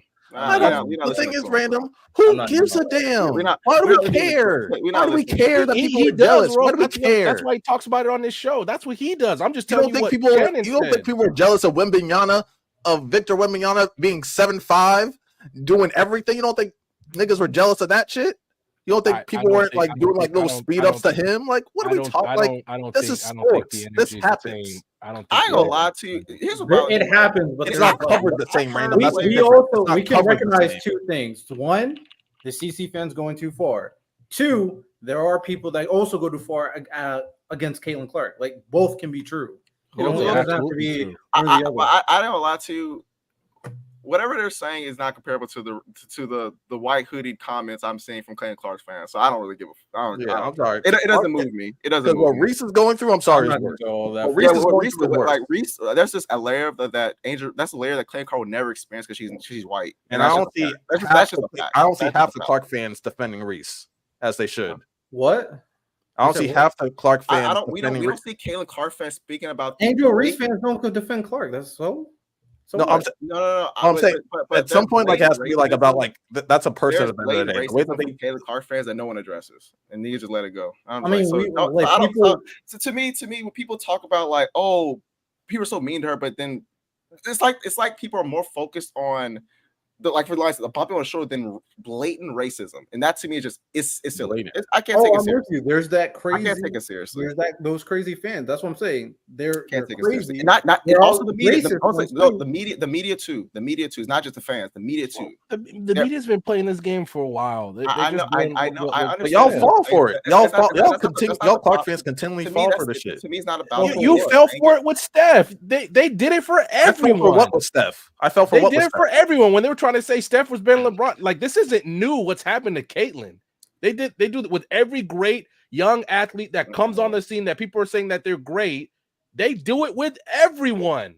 They did it with Jordan. They did it with LeBron. They did it. They're gonna do it. They're doing it right now with Wemby too. They do it with everyone. Let's not act like this is new. No, like they do it with every great player. I don't think you understand what we're saying, Randy. Yeah, we're not talking about them praise her. That's not. I don't think we're talking about the same thing right now. Both like this energy. My only thing is, Lani, you said this constantly. WNBA is massively growing right now, and you're mad at all these new fans. That's what happens with every sport when they get big. Their newer fans are going to come in. I'm not mad at new fans. Lani, stop. I'll let you talk. Okay. They're going to come in. They're going to spout their BS, but they're also that happens with everything. Everything gets this treatment. It's just now it's the WNBA's time to get it. No. And now and also it's one of these things that because of social media, because of the internet now, it feels like it's way bigger. When if Jordan was coming up right now, he would be getting the exact same stuff. Randall, what do you think we're talking about? Exact same stuff. Randall, what do you think we're talking about? What do you think we're talking about? Like y'all are talking about the blatant racism, which I don't need to say that. That apply for Jordan and LeBron and them? People are being racist for LeBron?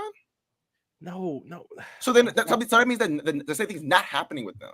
You said the same thing happens. We're talking about something very specific. We're not talking about her getting praised. We're not talking about getting gas. We're talking about there's another level. We're talking about like a racist movement. Not what we're talking about. Like, we're talking about racist movement to help to push up Clark and to put down Angel Reese. That's what me and Ty are talking about. Yeah, that's what we're talking about. And I'm saying, and so I'm saying, I'm gonna question both of you. No, hold on, Riddell. Let me say this and I'm done. My only question is, so then why are y'all not coming up when there are people like Cheryl Swoops legitimately to the point of spreading misinformation about Caitlin Clark? Y'all never said anything once about that. The first time Cheryl said anything, I literally told you that she was done. I got you, Randall. Let me tell you why. That to me is not of importance because the racism is a big issue to me. Because Caitlin Clark has a layer of protection because she's white, she will be unaffected. Matter of fact, she's become a sympathy story because of that. She will be unaffected negatively by that story because she's a white woman. I never heard you say anything about Gilbert when he was attacking European players the way he was attacking them. You never did that too. All I'm asking is for the same treatment for both sides. Stop. You want me to ask your question? You gotta let me answer. I'm saying because she has a layer of protection, these things happen to her do not negatively impact her because she's protected by the media. That's a fact. This whole thing that happened is been treated like a sympathy story for her. That's a fact. When people speak about Angel Reese and other black players, it is never treated that way. They are demonized for it. When people speak against Caitlin, the world comes to their defense. When the things happen with Angel Reese, that is not the case, and you know that. That is why, to me, people saying stuff about her should be perfectly fine, considering how the media treats her in comparison to other players. If you want to pretend that they're treated equally, then we can't have this conversation. Not saying that. I'm not. All I'm asking for is when there's. No, I'm not. No, random. when they are treated equally, then I'll give them equal treatment. Because they are not, I will not either. And that's a fact. That's how I feel about it. My mind will not change on that. Random, you can't say the same thing. You can't. What you're saying to Ty, you can't say to me because I was the one that told you. I think I was the one that told you about the Zionist comments. You don't need protection from everywhere. So it's like I usually come to you about these type of things. And when it comes to Clark, it's not equal. Like when she shoved that Mystics player and was yelling at that girl's face for just playing defense. She's like, stop flopping. This dumbass girl is flopping. That wasn't on Sports Center. That wasn't on ESPN. That wasn't anywhere. If Angel did it, it would be. So I'm not giving it exactly. Like, so it's not equal. And when you talk about my problems with the new fans, I love that they're new fans. It's what I hate, and it's what I hate with anything. I hate when people talk about shit that they don't know about and they act like they do. I like if you start talking to me about rocket science, but you don't know shit about rocket science, I'm gonna think you're dumb as hell. It doesn't matter. I don't care whether it's sport, politics, anime, whatever. If you don't know what you're talking about, don't be in conversations like you know what you're talking about and act like you do. So it's like the people that fell for the 80% thing, but they didn't even click on the article. And when I tell them, oh, it's only 4 fouls, like, oh, wait, that's it? I thought it was like 8, 9, 10. I thought it was like a dozen fouls. No, it's only 4 fouls in a whole fucking season. Guess what? If they actually knew that, they wouldn't look dumb as hell right now. So it's stuff like that. When they're saying like, oh, when people are saying, oh, when the Olympics thing happened, like, oh, she should definitely be on there. And I say, oh, she should be in front of?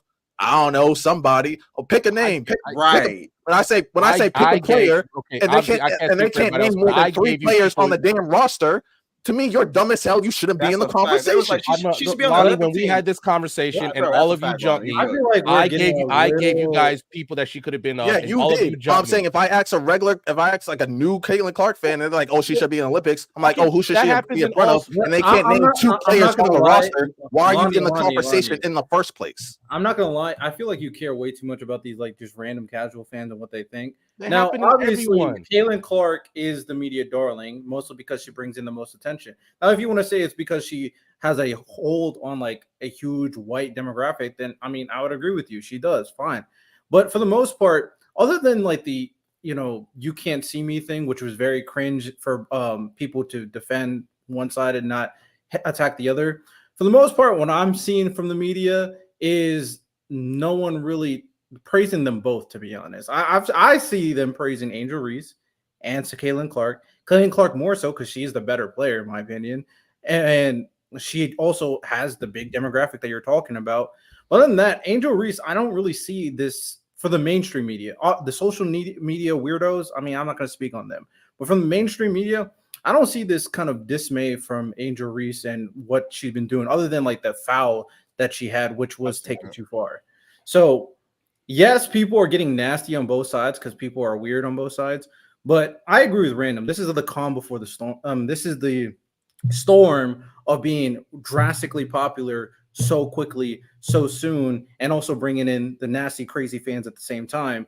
But overall, this is all going to be a net positive for the WNBA, and it will be calm. Plus, Angel's getting a lot of publicity over everything she's been getting since she's balling. She's got her own sponsorships. She's extremely popular. She's been hanging out with a lot of very famous people too. She's been cooking as well. Yeah, white racists are gonna say weird stuff.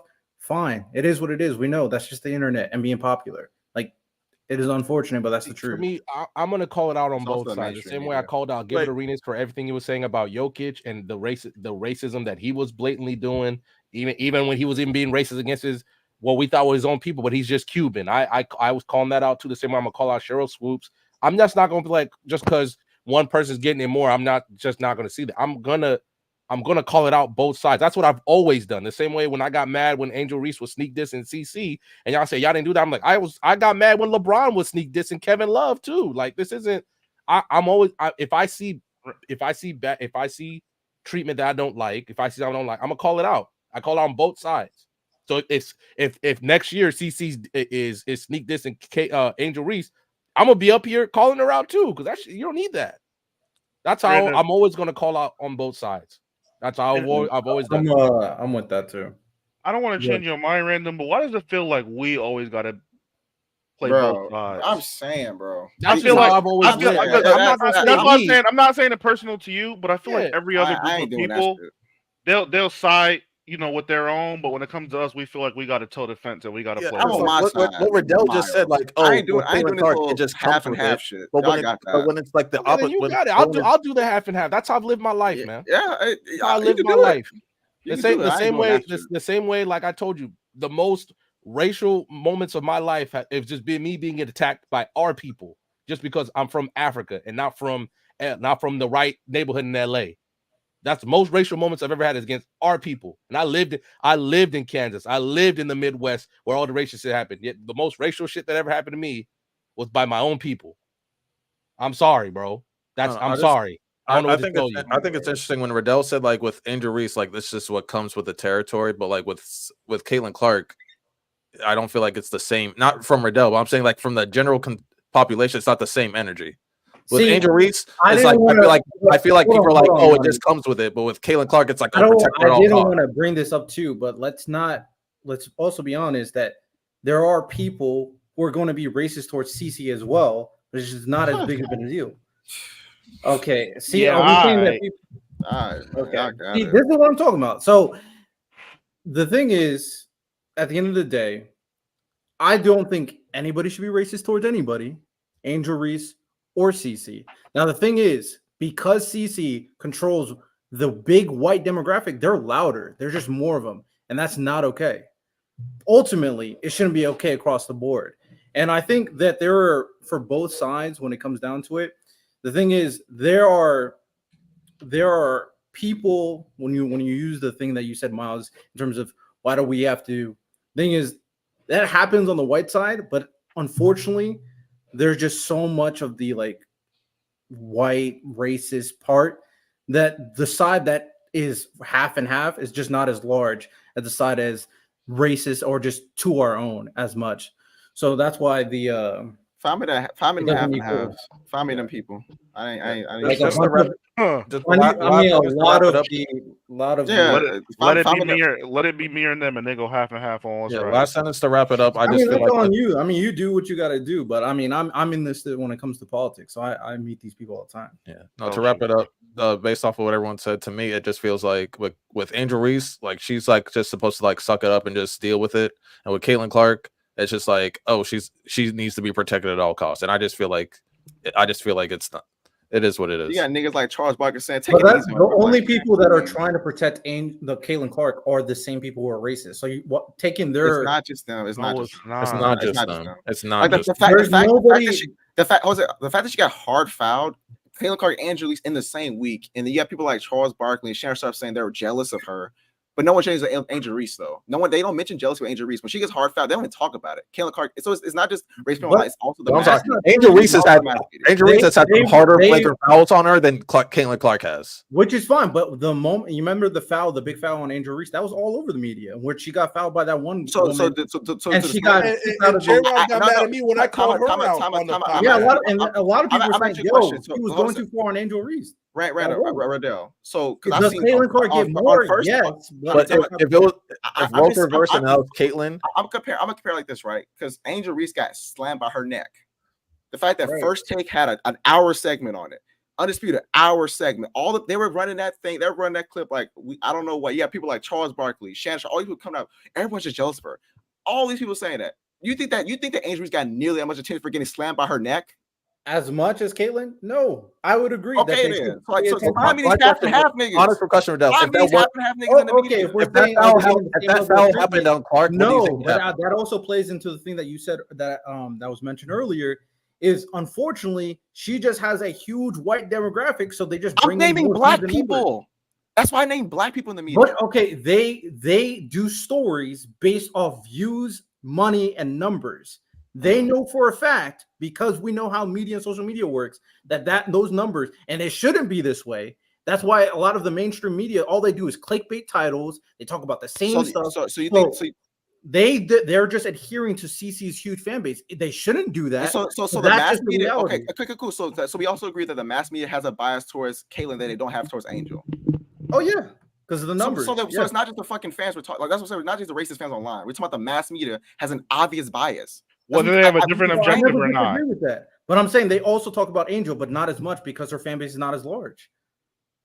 It shouldn't be that way, but that's just the truth. I don't think like Angel, I said, think if that Angel's foul fan base happened is- on Clark, that girl that did that foul on Angel, she would be getting death threats. She would have been probably suspended for like weeks. Like it would have been a lot bigger. It would have been a lot bigger deal. I just think Angel Reese's fan base is not as loud as Kaylin Clark's fan base is, and they're also not as racist either. You know, there's that. I would agree. Or ignorant. That is true. No, I think they're both pretty ignorant, but I think they're not as racist. I would agree to that. I feel like these are all fine. Gabe, don't call me naive. Don't start there, because I really be in this stuff. My thing is like a lot of this stuff is much more nuanced. Obviously, there's differences between the two, but it's not as simple as having blanket statements about either side. That at that point, when you have these blanket statements, you don't really get to the crux of the problem, and you can't solve what is going on. So I wouldn't go there. I wouldn't. Let's just if you really, I mean, if you guys really want to talk about, I don't trust me. We can. All right, we can move on. Any other? Let's get negatives. Nah. That took too much time. I feel like we talked about everything. It's already 2 hours and 40 minutes. Miles, we might have to save your gauntlet for next episode. We've been trying to do this gauntlet for 3 weeks, bro. We can just do the gauntlet. Y'all gotta rewatch the fights, man. Anyway, Yeah, so I rewatch them. I gotta rewatch them anyways. next week it is, man. All right. Anything final before we wrap things up? One Piece fans, we've been on a long fucking hiatus, but we back. We got some brand new packs to smoke. We got one exotic pack and we got one Reginald pack, but it all smoked the same. It's looking up for us. It's looking like Oda is finally starting to try to kill people. I don't think there's gonna be any straw hats, but I'm happy to see bodies drop. And we're looking forward to this next arc, man. Come on. So, go ahead, Lani. Are we thinking the same thing? No. No, this is about the video me and Ty did. So this is what we talked about earlier today. So latest Chainsaw Man chapter. Oh yeah, brother. Ooh. Oh, we got some stuff. So, the War Devil. She was having an interesting it was like a flashback to an interesting conversation that she had with Asuka. Is it Asuka or Asa? She was having not cut up.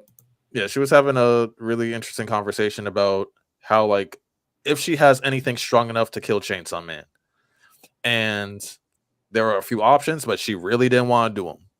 And then she's like, if I sacrifice my children,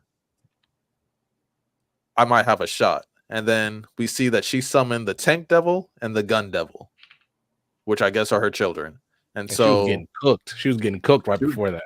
Yeah, she was getting cooked. And so now she got the Gun and Tank Devil on each arm, and it's a break, but we about to get some peak fighting. So we got the War Devil equipped with the Tank and Gun Devil versus Chainsaw Man at his peak. Next chapter is gonna be a banger. It's gonna be absolute banger. So she said, I wish she could, like, she wanted some of her other like sisters for Chainsaw Man to throw them out, like throw them up. I was like, yo, some of these people are long gone. How the fuck is Chainsaw Man going like throw them out again? Like throw them up. That was also because like, how are you gonna get these people back? Like I'm sorry, like they gone. I don't know what to tell you. So that's also where... you can also see that she's clearly conflicted because Asa's like, wait, aren't you getting stronger because Chainsaw Man's making War more powerful? And she's like, yeah, but I still want to beat him. So it's like, so you felt like a pride thing, bro. It's a pride thing for her, but it's like she felt like she was getting diminished in life, and then like Chainsaw Man is technically helping her, and she's conflicted about. So she's also kind of conflicted about fighting him. I don't know. There's like a lot of weird angles. So now she had to sacrifice her children, which I guess is the Gun and Tank Devil. She wants things that I guess he ate back. The only things that we know that he took are like the atomic bomb. He took away Nazis. He took away like some diseases, I think. Sound like Chainsaw Man been doing good for the community, and we hate low key. So it's gonna be interesting to see how she develops because she's also like fighting herself a little bit. So Ty and I did a video where we talked about Berserk. It's gonna be coming out on my channel tomorrow. We talked for about an hour and a half, like why we love it, why the Berserk is what it is, why we think it can be the greatest anime of all time if somebody animates it right. We even recommended a couple studios we think could do it. It was a very fun conversation. We talked about Ty's submission. I got a sneak peek at his one shot for the contest he's entering. And like I said at the start of the podcast, we getting some prayer. We going to church. We doing whatever we can to help Ty out.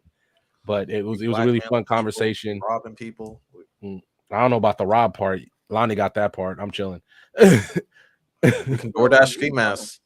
But yeah, it'll be coming out tomorrow, probably tomorrow evening, and I'll make sure to post it in Discord. It was a really fun conversation. And I've been slowly working through the BSS. So I've already done one with Santo. We're gonna do another one with Santo. I did one with Lani, Ty, Miles, and Riddell. I gotta do one of those conversations with you guys at some point. To be honest, I already know what I was gonna be when I finally watched One Piece and I caught all the way up, and we're just gonna be like, all right, man, let's just record this video. And Riddell, yours is gonna be a little bit different, but it's been really fun getting to do this. Just call it an honest conversation about, and we just talk about different things. Like we talked Mushoku Tensei, we've talked Berserk. Hell, me and Lani slandered Sword Art Online for 45 minutes because it deserves some slander. But yeah, it's been a lot of fun. Brad, you got to do Attack on Titan with Riddell and why Aaron should have did it. Do you know what's aggravating about random not reading One Piece is that, like, I feel like because we all know each other well at this point, I feel like once random catches up to One Piece, it's probably gonna be in its like top 3, if not 1. But like, I need Joe to understand how high Mushoku Tensei is on my thing. You gonna like it more than Mushoku Tensei? That's aggressive. I don't know because I'm thinking. He likes Mushoku Tensei more than Berserk. I think Berserk should have did it. Really? Mm-hmm. And by the way, I depending on random case, One Piece doesn't really have the romance. It doesn't really have the slice of life. It doesn't really have like the underdog become great story. It doesn't have any of that stuff. I think he's gonna really resonate with the adventure. I think he is. Right. It doesn't necessarily have romance, but it has romantic stories. No, and it has companionship. Like yeah. Like for instance, like I know I talk mess about Uraka and Deku. Like if they were just companions, like if you didn't tell us that, you didn't give us the romantic vibes, and they were just companions, like they just like really close. Like if they were Power and Denji, I get it. I know that's the only thing with my hero ending. I think they should just. And knowing like how you connect to Jobless so much and like why you like it so much, I went on my way to finish the light novel just so I can see what all his hype in about and why he defends it so hard. And I think once you catch up to One Piece, you might still like Mushoku Tensei more because it resonates with you. But I think you will be like, this might be one of the best things I ever read. No, absolutely. Like I told you, I read Lore Olympus, and I was like, that might be the greatest love story I've ever read. Like it's up there. So you know something I'm interested to see. Because I'm interested to see what One Piece fans when they read it. The situation in Indy's lobby. Like who do you think? We're more so Water 7 with Luffy and Usopp. Like that was. I mean, for everything I heard about Usopp, he only locks in when it's against his own people. That's crazy. Fuck Usopp. Fuck Usopp till further notice. Kind of crazy. No, like your own people, Miles. Your own people. Nah. So look, we was being nasty, but he had his reasons, man. Like it was unreasonable, but it was reasonable. It was one of those human things, man. All right, man. I got you. Like when I tell you, like I'll say it, like obviously I've talked about Mushoku Tensei just reached me on a level that no other story. Berserk got really close, really close. It's just like if you're talking about what is a better story, Berserk's a better story, but I just don't get that feeling, whatever that feeling is. I just don't get that from Berserk like I get from I get that. It's the same thing with Tokyo Ghoul for me. Because the people that I knew when I was, especially when I reading Tokyo Ghoul, there was like almost every like a character I could name like a person in my life that was like almost the exact same character. I had a Rize, I had like everybody else, and Kanaki's one of the only characters I can like really resonate with as a person. So W torture. Yeah. Hey man, going through it though. I feel for sure. Almost to episode 50, ladies and gentlemen. We are almost there. I think we're going to do a full BSS top 50 villains list for that 50. I feel like we've done a top anime, top protagonist, So I think it's only appropriate, considering all the villain talk as of recently, to do a top 50 villains list. So we'll create a great list of the best villains compiled based off all our own personal likes and dislikes and interests and all that good stuff. So with that said, ladies and gentlemen, another great episode of Black Sensei Society. Make sure you guys tune in every episode or every week for Tuesday, 9 p.m. EST. We'll try to stream the Jujutsu Kaisen chapters as well when they come out, because it's kind of coming to its climax as well, and any other content we do. Of course, make sure you guys remember to go to the link tree, go and join our Discord, follow all our socials, and hey man, we have riveting conversations, agree or disagree, at least be entertained. So with that said, appreciate you. Y'all have a good one. Take care and peace.